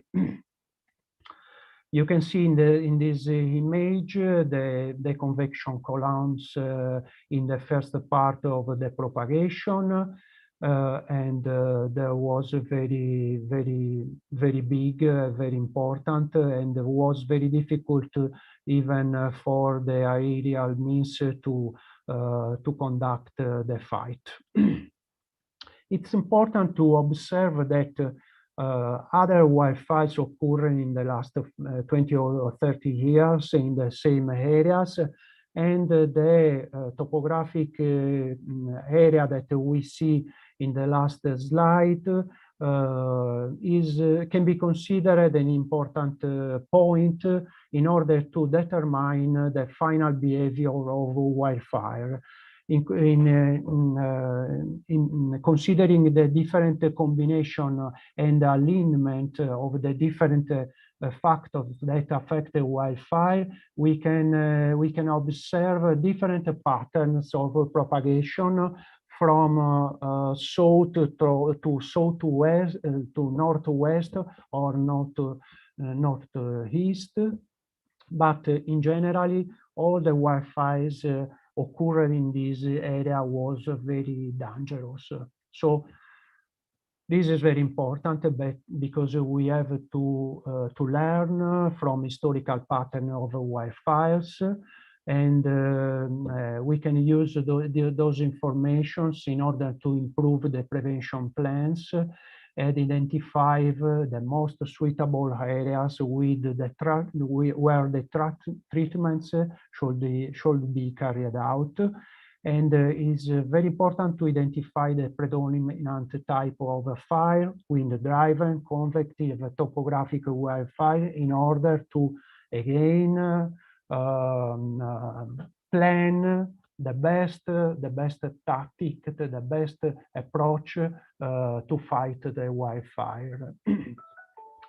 It's important again to have a strategic management of the areas where there is a big risk of extreme behavior, we have to carry out the preventive treatments, and it's very important to create areas to support the fight. Maybe even using prescribed fires or other methods of fuel treatment.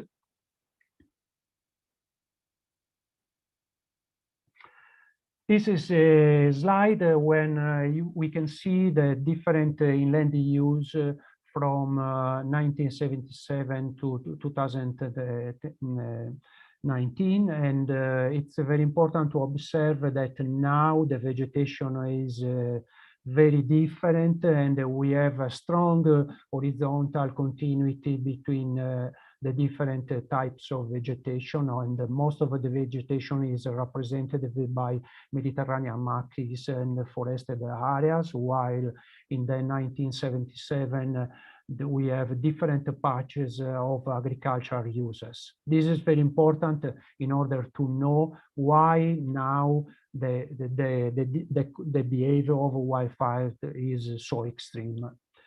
Even in this slide, we can see a big difference, a big change in land use, and several agricultural areas now are covered by Mediterranean maquis and forested areas. And it's important to observe even that the space in the forested areas now are covered even by by vegetation very able to sustain very high flame lengths, and the rubus ulmifolius is one of this type of vegetation. It's very common in Sardinia, and is related to the abandonment of the agricultural areas, and it is a very threatened for our agriculture, agroforestry, and forested areas. So we can observe that the condition on the left is very common. It is very common in our areas. Instead of the conditions we can observe on the right, that is not very common. So it's important to recover the agroforestry systems. Our environments historically are agroforestry systems, and they was composed by different land use that form the mosaic of patches, and where areas with pasture, forest, and livestock can coexist. So it's very important, this due to the cleaning of the vegetation of the space, and this was an opportunity even in terms of fire prevention. So it's important to identify different regulatory aspects and legislative actions to limit the abandonment of the countryside, and to promote the multifunctional use of agroforestry areas, maybe even using quality labs and promoting our agroforestry products, and obtaining even prevention against wildfires. Moving to the different fight activities, we can describe the larger numbers of interventions that were conducted, in particular by the Corpo Forestale and of Vigilanza Ambientale of Sardinia.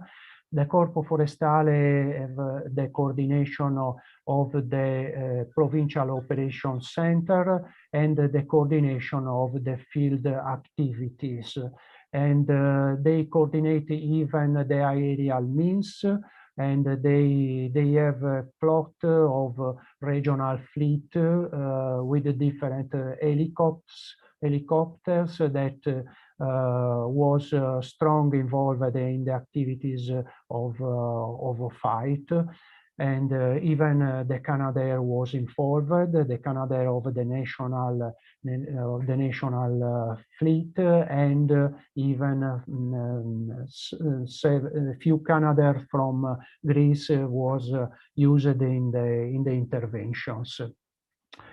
The Corpo Forestale di Vigilanza Ambientale cooperate even to the evacuation of and in the rescue operations, in the coordination of the mop-up operations after the wildfires, and in the policy investigations.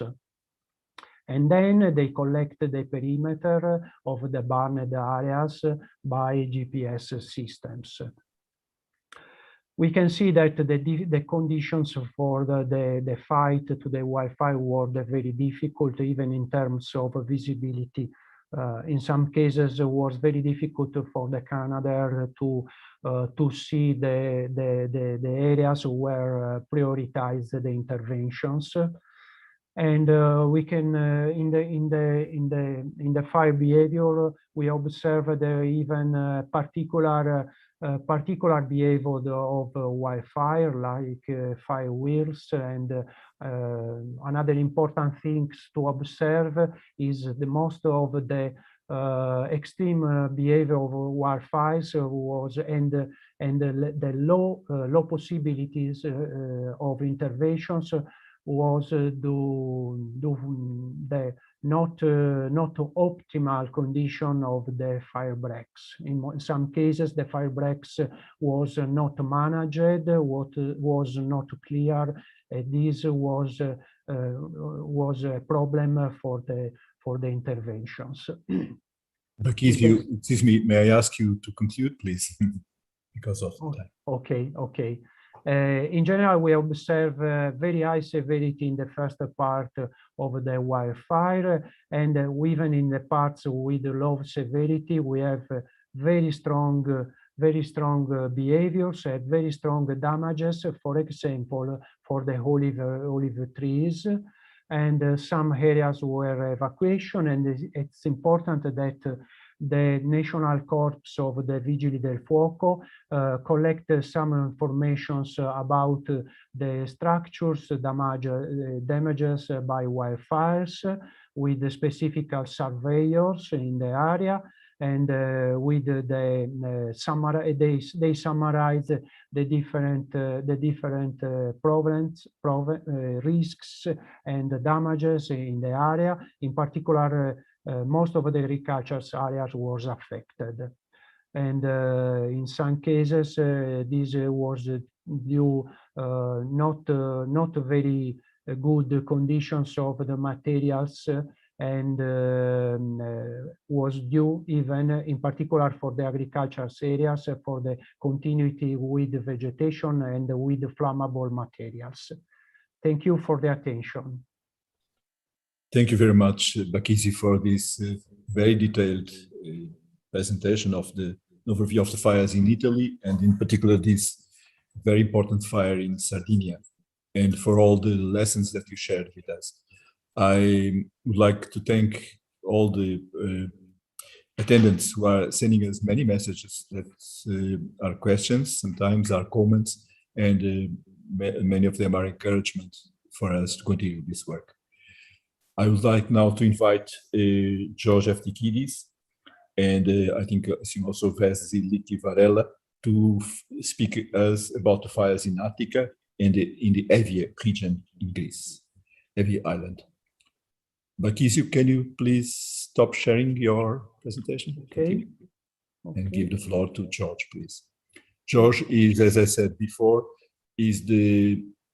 belongs to the steering committee of the project, the Fire Risk Project, and he's the technical coordinator of the project, the Fire Risk. George, please. Yeah, I see that I cannot share. Somebody else is using it. No, we are seeing. Stop the share, please. Please. Okay, I hope you can see my screen. Yes, it's good. Okay. So I will talk about the fire season in Greece this summer, and I will focus to two significant fires. The fire season was quite hard in Greece during 2021. We have 125,000 hectares burned, which is one of the worst records that we have in our country. The fire season in terms of results is quite similar to that of 2007, when 270,000 hectares were burned and 84 people killed. At least this year, the loss of life was limited to 3, but always we're talking about human lives. The major fires occurred after a historic heat wave for the country, with temperatures reaching to 47 degrees Celsius, which is the worst heat wave since 1987. And this fact, coupled with the high winter temperatures, led from the climate point of view to a very flammable situation. So going to these two fires that I will present, the one occurred in North Attica. Attica is the wider region of Athens, the capital of Greece, and the adjacent island, as you can see in the map of Evia, was the place where the second fire occurred. We can see that these are parallel fires, something that was mentioned also by David Caballero, which is the case that we have a very limited efficiency and performance of the response mechanism in case that we have this kind of parallel significant fires. As you can see, the map of the fire risk in the middle, the risk level was the highest because it is the very high risk, which is the level 4 out of 5. 5 we have in case of simultaneous large fires, which came up the next days. And going to the fire in Attica, this occurred in Varibobi. Varibobi is a village in the foothills of Parnica Mountain, and it is an urbanized forest area where all the types of well and urban interface occur, spanning from single houses surrounded by dense high vegetation, mixture of houses and vegetation shaped in settlements. And we have also clusters of settlements creating a landscape level way typology. In this area also is cited the summer residence of the ex-king family of Greece, which is considered a cultural site, and which was partially burned due to the fire. This is the images in the right side in this slide.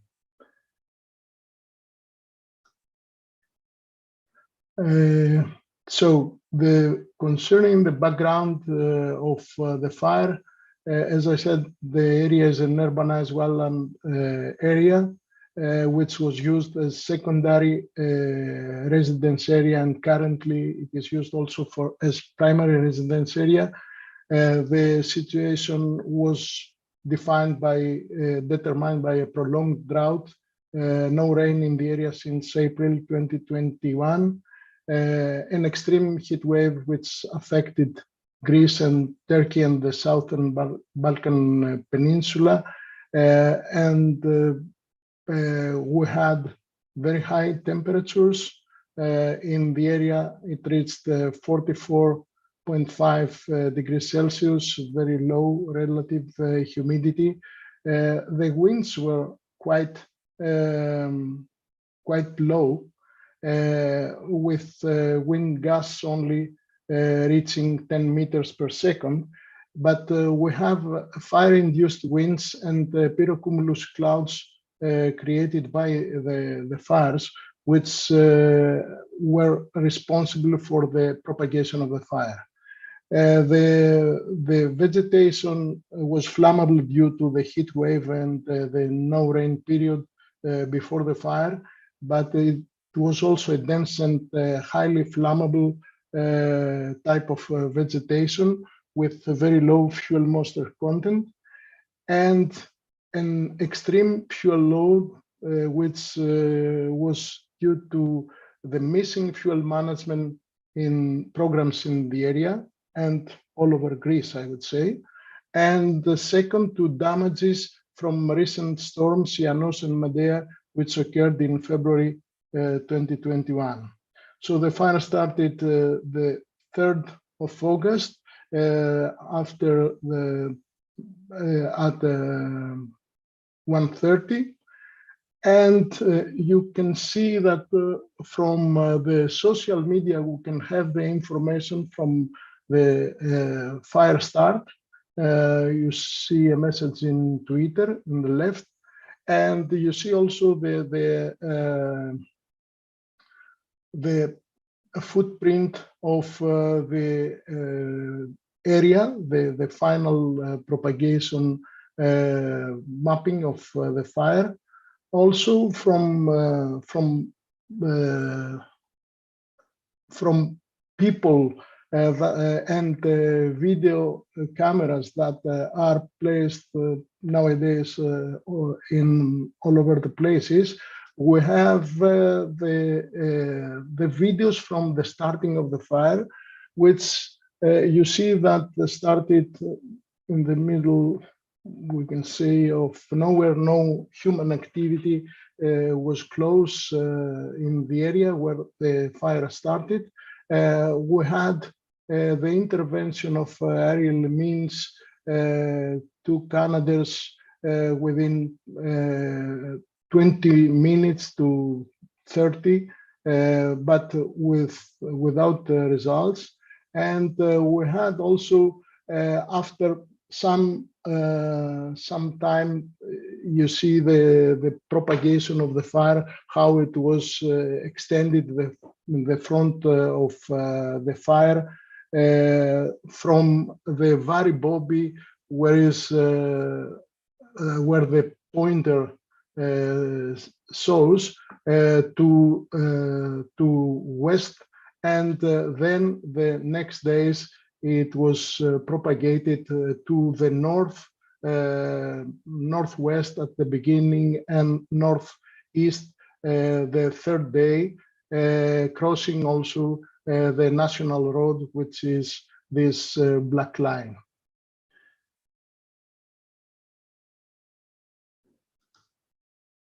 So the fire propagated as an active crown fire due to the heavy forest fuel load that exists in the area, with the extensive presence of ladder fuels and having dense and stressed vegetation burn with extremely low fuel moisture content. The propagation was mainly driven by fire-induced winds and embers.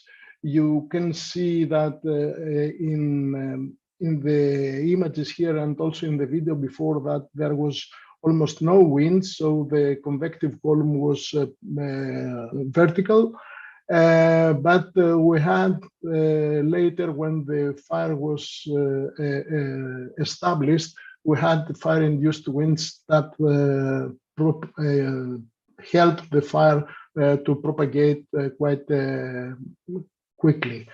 And we had erratic behavior due to the long duration and the increased residence time of the fire, which stressed the heavy fuel load ahead of the fire and contribute to explosive and accelerated propagation in several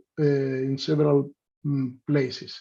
We have to observe that the burnable material and the thermal potential of this material in the wildland urban interface areas is greater than the material of forest vegetation in their surrounding, leading to unpredicted fire behavior.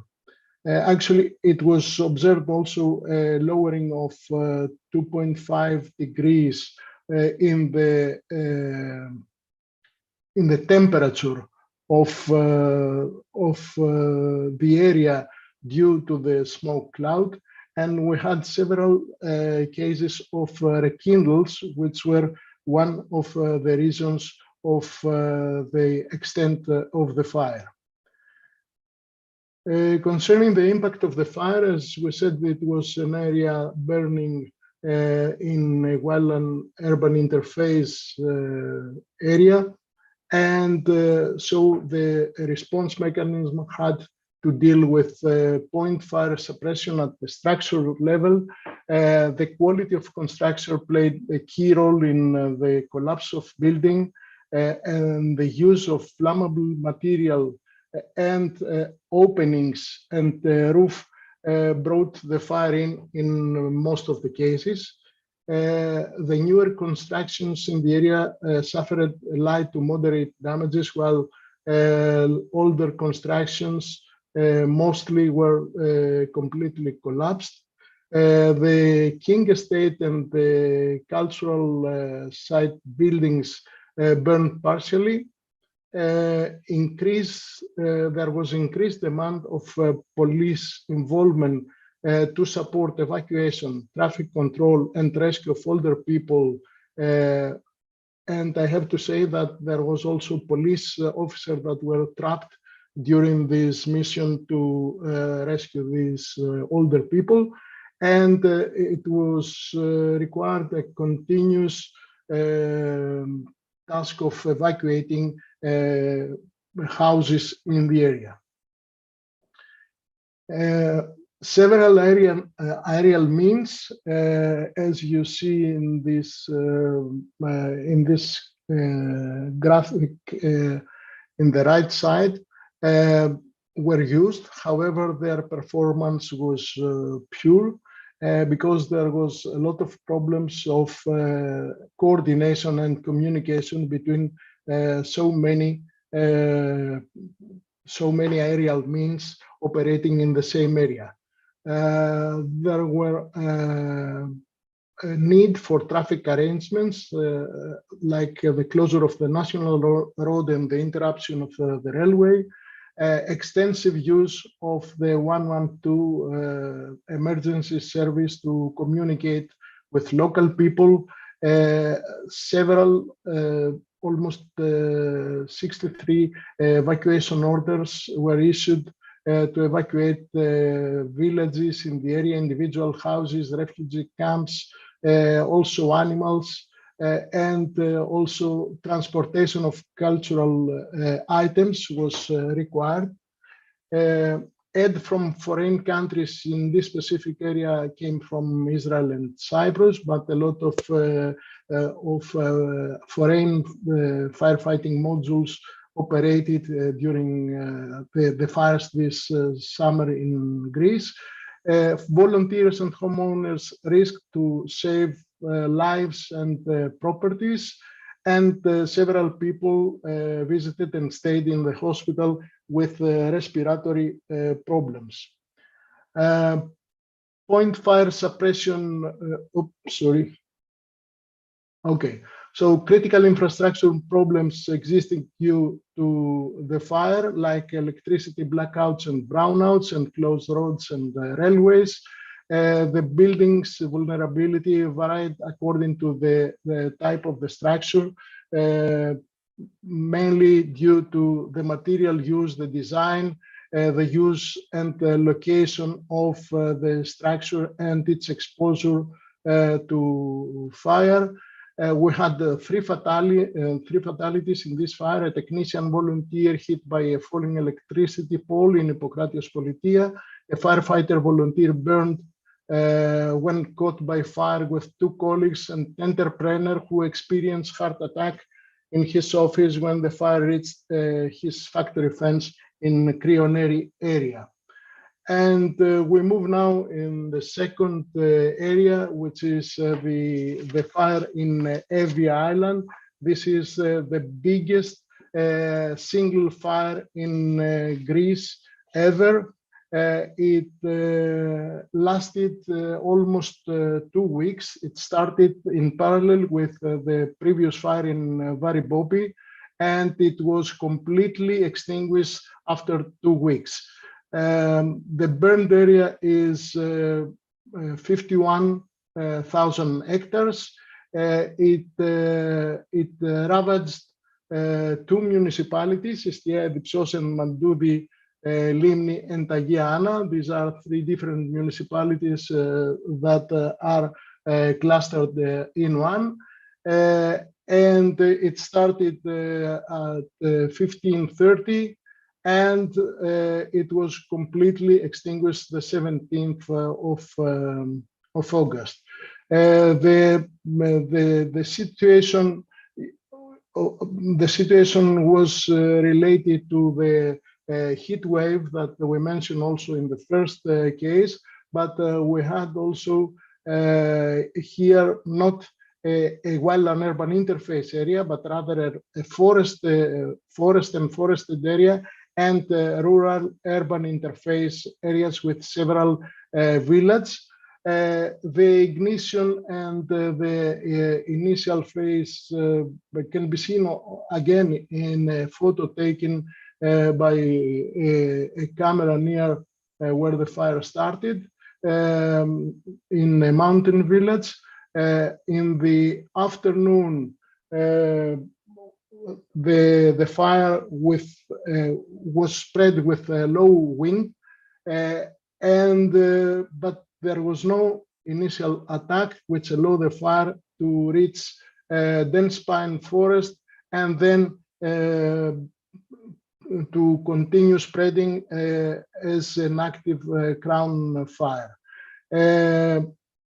We have to say that again here, the large accumulation of forest fuel due to inadequate forest management for fire prevention, it was the main cause of the very heavy fire potential and the fire spread.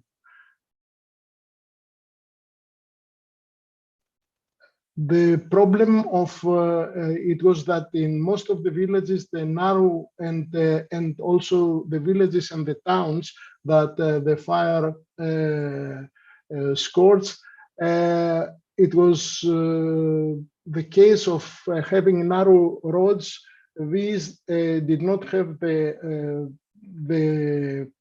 capacity to stop the fire spread. So the fire passed back and forth the same location across these narrow roads.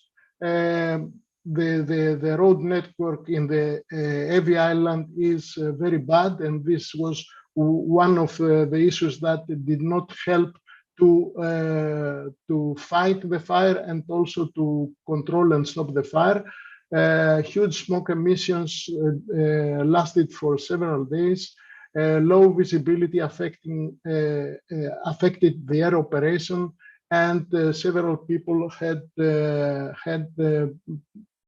problems, respiratory problems due to the fire. The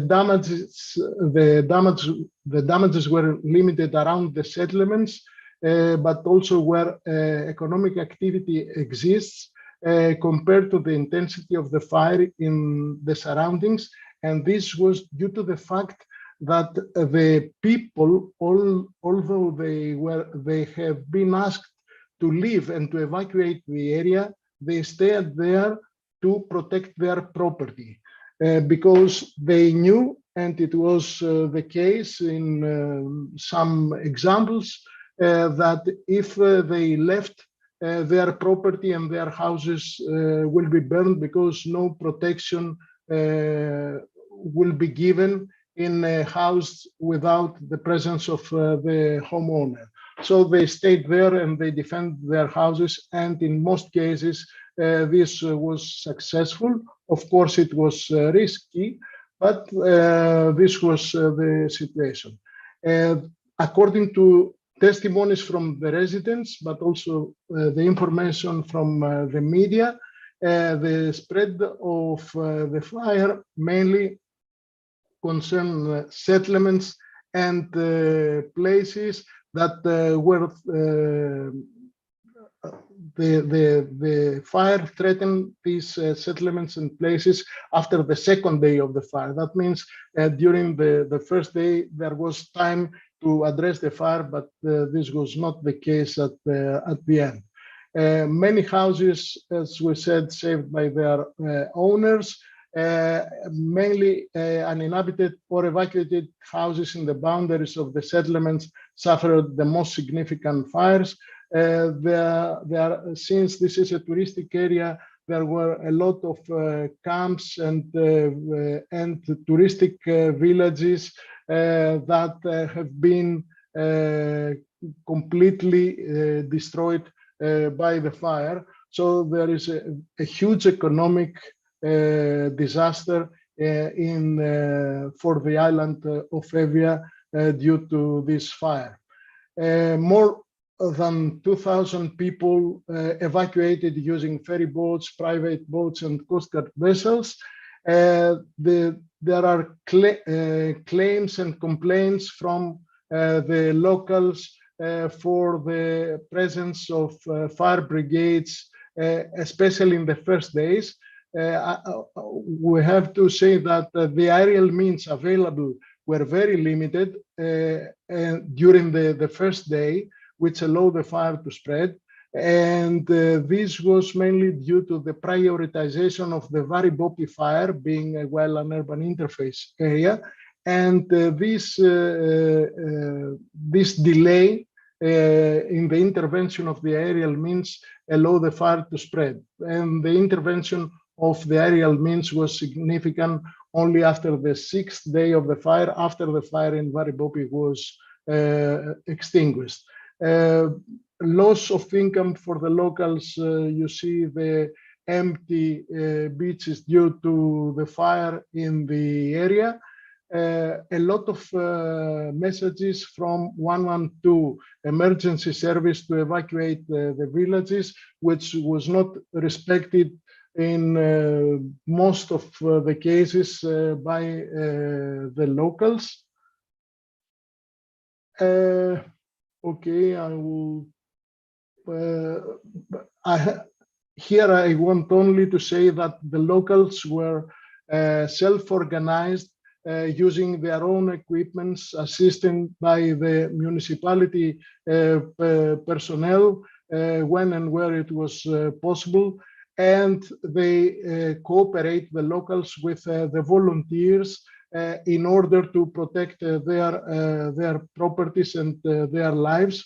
Firefighters from other countries who arrived after the 4th day of the fire in Evia won the appreciation of the local communities because they were used to fight the fire inside the forest and inside the vegetation, while the fire service, the Greek fire service, used to fight the fire from the road.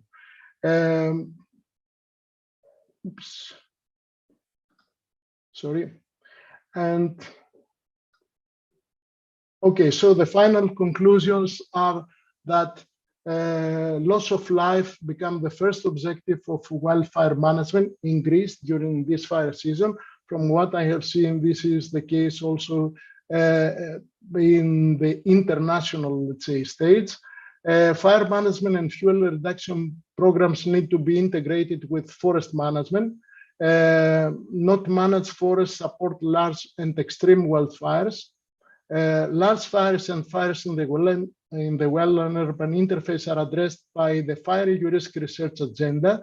Response to parallel and simultaneous significant fire incidents seems to be a critical operational issue for research.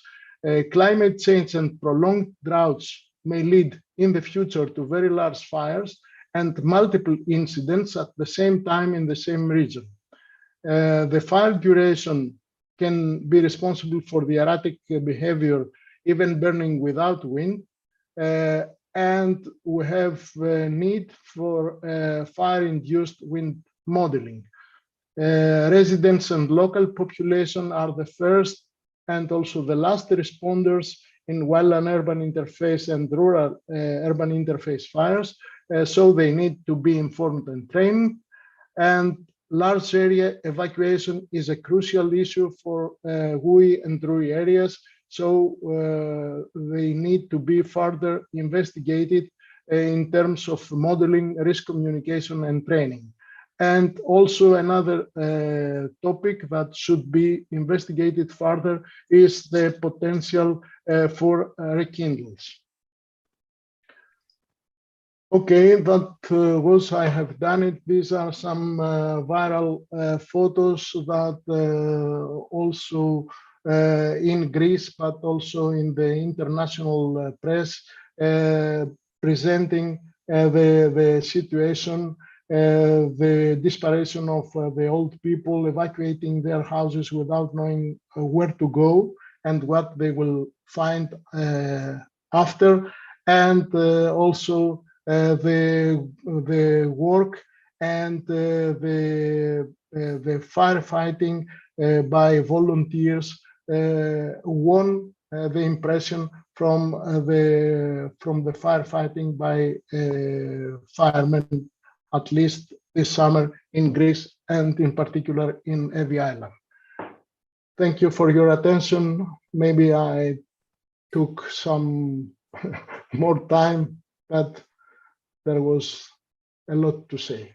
No problem, George. Thank you very much for your great presentation as well. This was very impressive. At least I was very impressed by what you showed. And I asked the speakers to follow, to see the questions that you have, so that in the final debate, if you have time, you can address them without delay. Now, to conclude our presentations, I give the floor to Clelia. She is from the University of Cyprus, and she will speak us about the Arakapas fire in July. Clelia, please. Hello all. Do you see my presentation? Yes, it's not in the presentation mode. Yes, it's going now. Okay. That's good. Great. Hello to all. Also participating as European University Cyprus and our research team Serides, we are participating in the Fire URISC, and we're very happy for it. And we are looking forward for all the contributions of the all consortium we're going to do at the end, the conclusion of our project. So just to, Cyprus is an island that is very sensitive to wildfires due to its remote place, due to the weather. We have very long summer, very short winter. So we kind of, as communities, were kind of used to have fires. However, this fire that we had on July 2021, which is now known as Arakapas fire, was described as pure hell, worst ever, most destructive fire in the island since the fires that we had they were in the island due to the Turkish invasion in 1947. So you can see it's compared to an act of war, let's say, this fire. So this is these are two pictures of the two an area there before and after. So it's really demonstrating the destruction and how the green landscape that was surrounding 7-8 villages actually now has turned into black. These are some viral photos that went through during the incident and after in all the press all over Europe. some more taken by the fire brigade, actually. So fire characteristics. The fire ignited or was detected on the 3rd of July, was a Saturday afternoon. We were under a heat wave with temperatures of 40 plus continuous during those weeks, I will say. Unfortunately, there were recorded 4 fatalities, which they were Egyptian workers in a farm outside of Araqabas village. The total area, burned area, was recorded as 55 square kilometers, which responds to 3,143 hectares, and that was caused in less than 24 hours. The cause, human error. A 67-year-old farmer decided to burn some dead vegetation on his field, and from there on, the fire was spread in a nearby river, beginning of a river, and the results, we all know them. Unfortunately, this is then, we're going to talk a bit about it later on. This is a very old mind and culture thing that we need to fight here in Cyprus, of how to address our dead vegetation outside of our properties, whatever the property. Rescue was activated late afternoon during the same day, and the response was actually from Greece, Italy, and Israel. However, the plane from Italy, there was an issue, so never arrived on the island. So we had great response from Greece and Israel. Great Britain also assisted from the beginning of the incident through their military bases here on the island, and the fire was controlled in less than 24 hours. So these some incidents from their RESC-EU activation, which was quite promptly. Impacts. The burn area was, as we said, 55 square kilometers. They were directly affected 7 villages that were around the area. Trying to find my sensor, to be honest, if I can show. Okay, let's move on. So in this point, I thought it's good to do a comparison, because hearing all the others previous evidence and incidents, 3,000 hectares maybe doesn't sound as a big number, okay? However, I want to bring in your perspective how small is Cyprus compared to other countries of EU or our nearby countries. So here is a small comparison in a scale with Spain, for example. Okay, so the whole island of Cyprus is actually slightly smaller than the region of Andalusia in Spain. Okay, so when you hear the numbers, here is a table with the burn area, the affected area, you can see the comparison that Araqabas fire was 0.34% of the total area of the island, okay? But then the bigger areas in Spain, comparison with Spain and Greece, there were also around 40%, 45 and 0.45 and 0.51. Okay, so for us, it's a huge area actually. They were affected forest plantation, houses and businesses either in each of the village center, especially in the Araqabas village, perimeter and around the perimeter. So there were a lot of houses outside of the center of the villages, including also business like a chicken farm. We're going to see some pictures later. And there was a production of olive oil, warehouse there, etc. A lot of farms.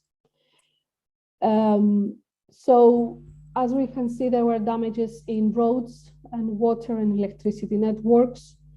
Here's a picture that the Eftagonia, one of the villages' fire station, was destroyed. Actually, it is destroyed. This is a very recent picture of last week.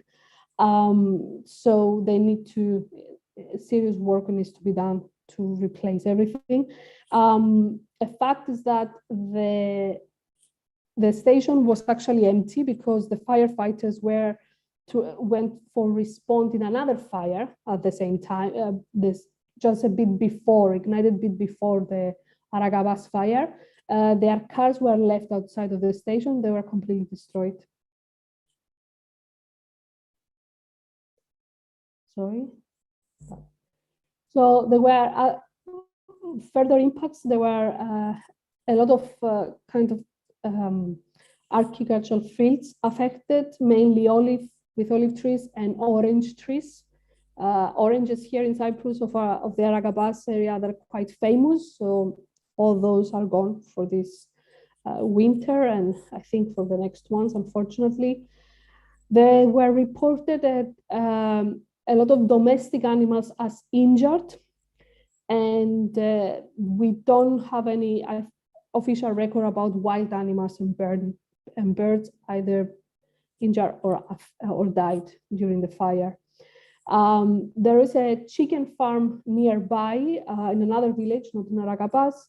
However, all the chicken they found dead due to the heat and the smoke inhalation. The structure was not directly affected by the flames. So that's another issue we need to face for nearby affected areas. Now, this fire is so, this fire incident is so particular in Cyprus because it was spread in very, very low, fast rhythm and very short time. Okay, it started where is the yellow circle in Aragabas, and then it spread in all the other villages. Okay, there were, as we said, 7 villages affected. That it's due to the typology of the area. It's how it's between. It was like a small valley between mountains, short mountains, let's say, on Rhodos, between 2 different regions, Limassol and Larnaca. So there were not only the high speed winds that they were anywhere before the incident, during the incident, but the fire also contributed to create even higher winds, turbulences inside, and this typology, this landscape contributed even more to that. So it was very, very fast fire spread, which at some point it wasn't going just one direction, but it was going to 2 or 3 directions at the same time. And this made the fighting the fire much more as a complicated challenge for the authorities. The emergency services that responded was the forest department, which is responsible for the forest areas and up to 1 kilometer around them. The fire service for rural areas wherever there are houses. The civil protection was responsible to organize the evacuation and assisting extinguishing operations wherever was possible without putting their lives in danger. There was a lot of police and ambulances. There was a mobile coordination center that established in a restaurant nearby. And there were volunteers, which most of them, the majority, they were non-trained. There were some trained. It's discussable if they were appropriate trained, but and they were coordinated by a mobile center in a nearby affected village. Okay, as emergency management and the challenges, there was simultaneous fires the same day, like the same hours, more or less, with a couple of hours of difference, both in Nicosia and Limassol district. The local fire, as we saw before in Patagonia, was actually on call, and they went to fight the fire in Limassol. So they were not in their space in the station where the fire, the incident was reported. So that delayed even more. And there was a response immediately dispatched from Nicosia. However, the roads were blocked already by the flames. So this leads us to the first lesson learned. We need an increase of personnel, increase of fire stations, especially in key points, in key areas, and increase of fire appliances. But then comes into a question the budget. As I showed before, we're a very small country, okay? Unfortunately, we are a kind of reactive and not proactive communities. We waited for the event to happen in order to start thinking that we need to change our approach. Every time after an event, a big event in Cyprus, we think the same. So hopefully this time it will be done effectively, and fire URISC can actually contribute in this. There was also a challenge between in the coordination between the authorities, and mobile center was established in a restaurant nearby area. You can see some pictures there. The van that was there had some basic communications technology. So after the incidents, there was taken a political decision finally to order an up-to-date emergency response center and establish it and upgrade the existing system with a holistic system for dealing with agriculture and forest fires using new technologies. Again, after the incident. Here it's important to note that evacuation was managed by the civil protection and the police, where they were notifying the residents of each village that the flames were approaching, even though they could see it, they could smell it, in order to evacuate. However, there was resistance by some elderly people, which they refused to leave their properties in case the flames approached and they had to fight the fire. They wanted to save their properties. They didn't believe that the firefighters will do the job and approach on time. Here we should note that the 4 Egyptian workers that fortunately died, it was because they were in a very remote area outside the village. They were notified, but it seems that they got lost into the forest and they were caught up by the smoke and the flames. There still is a lack of appropriate trained volunteers, lack of equipment and coordination. Therefore, we need to establish a system for how to train the interested people and provide them with the equipment. They cannot go outside with t-shirts, with shorts, with, sandals and think that they can fight the fire. So here in this slide, I'm not going to stay long, there are all the lessons learned gathered as mentioned before. Just the last part, the last 2, that it needs to be law enforcement and land use in order to reduce the fire risk to homes, as the remote areas are the most prone to start fire incident from there, or they are the worst to approach in case of fire, that they're most hard to approach in case of fire for evacuation and for fighting. Again, some recent pictures from last week from the area taken last week. Nature continues. It's gonna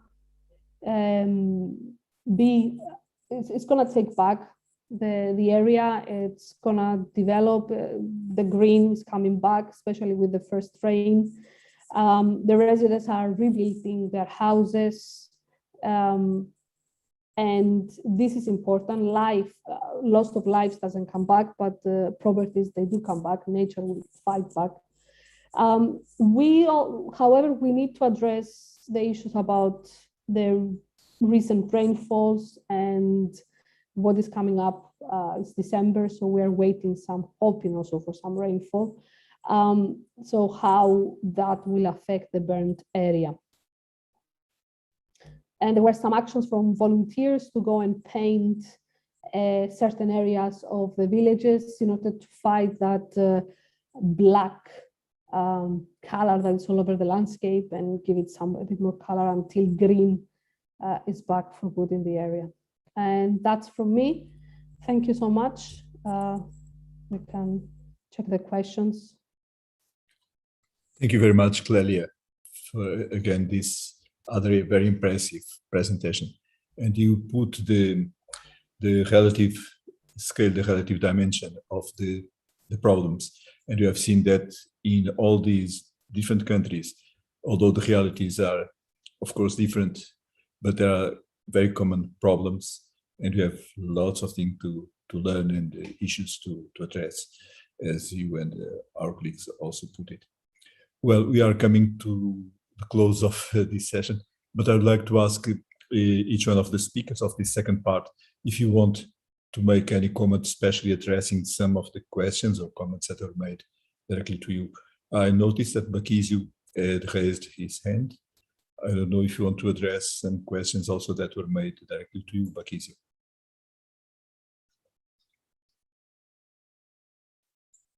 Bakizio. Oh, then George, if you want to speak first, please. Sorry. I agree with the observations, and I can confirm that in Sardinia, most of the agricultural areas are agropastoral. So forest and grasslands are very close, and some of the grassland, but the problem is that some of the grassland are not longer used, and the underground grows, and the species are very flammable, like the robur. And so the crown base height is very low, and the probability of a crown fire is very high. So much of the work we have to do in order to restore the original agroforestry conditions and to reduce the probability of propagation in those areas. Thank you for the question. Thank you, Bakizio. George, do you want to add something? Actually, I want to emphasize that the result of this fire season in Greece, that was maybe one of the worst in the history, let's say, of the country, came in a year that the civil protection made significant changes and improvements, including the activation of the 112 service, the hiring of more fire service personnel, the use of more than any previous year number of fire trucks and aerial means. Also, they intervened to clear the damages from the February storms in the wider area of these areas where the fire occurred. And it was proved that all these numbers are at the end a minor issue compared to the accumulation of forest fuels for some decades without any vegetation management. And this maybe gives an answer to the question that Emilio put in the chat. So the authorities claim that without these measures, the disaster would be worse. But this is something that we can say all the times. What we need to do is to focus on forest fuel management programs and how we can use, let's say, different techniques, including grazing, prescribed burning, mechanical clearance of the vegetation. We need to manage the forest vegetation through forest management with in different ways in order to reduce the risk of having such fires with such a large extent. And if you allow me, concerning a question of Nikos Kamakiotis in the chat, concerning the Skinos fire, which is another area not in Attica region, but in Corinthos, which is adjacent to Attica region, which occurred in May, because Nico said that having fires or significant fires starting early, it shows that the climate is changing. I think there was also another fire before the fire of Skinos in the island of Andros in April, which gave the pace of this change of the situation in the vegetation and also in the length of the fire season. This is something that we also need to consider and to investigate further in context of fire EU risk. And concerning the question of Lazaros Philippidis, concerning the evacuation, I personally believe that evacuation is a quite good tactic. It had good results this year, but we did not use it in a rational way because we were afraid to have results like the one in 2018 after the Mati fire with 104 life losses. The civil protection and the government decided to evacuate all the area even days before the fire could create any threat to the area. So we need to have more sophisticated ways to define when and where the evacuation will be done, and not just to evacuate villages tens of kilometers far from the fire front without having a concrete way to document such decisions. So, thank you, George. I don't know if any one of the other speakers wants to add any comment to the presentations that were made and to the many comments that we have been receiving from the audience. Okay, I understand. Sebastian, do you want to? No, that's okay. Thanks. Thanks. Okay. Miguel, you raised your hand, please. Yeah, just let me inform everybody that we intend to produce a report on these large fires, and we intend to in-depth the information and the lessons to extract from each of these fire events. I'm remembering, for example, that one of the subjects that was not addressed in this presentation is the smoke impact on people, but it's something that we intend to do. So to explore that the smoke and other also tools and other information, and so we intend to produce a report. So I advise everybody to follow up the project, because I don't know when, but sometime we will deliver that report. Thank you. Thank you very much, Miguel. I think that now it's time to conclude, because we have reached already 3 hours of our webinar, and we don't want to take much more time. As you can see, and as Miguel has said, this is not the end of the study that we are going to make about these events. This is our, let's say, preliminary results, and we all saw that these are very significant events, each one of them. And as a whole, they present lots of challenges and questions in different fields that we have to think, to address, and to try to solve, to approach and solve.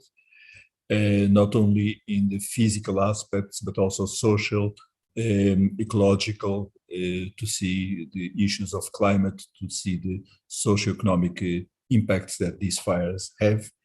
And as it is also our objective in fire risk to see if we can contribute to have a more homogeneous approach in Europe, first of all from the authorities, from the European political bodies, but coming down to even to the citizens, so that every citizen, every community can be less informed and prepared to face this sort of events. And we will continue studying these fires, and let's hope that we don't have further large fires to study during the duration of the project. But anyway, we will address these and past events to see how we can go with our different methodologies, with our different specialities, looking at all the problems and challenges that we have identified, and others will come as well, to contribute to the objectives of the Fire Risk Project, and in collaboration with other research teams and also other projects that are already working on these subjects, we intend to help the European community to have a better preparation for these problems, and if possible also to collaborate with the international community of scientists and operational people to address this problem, including the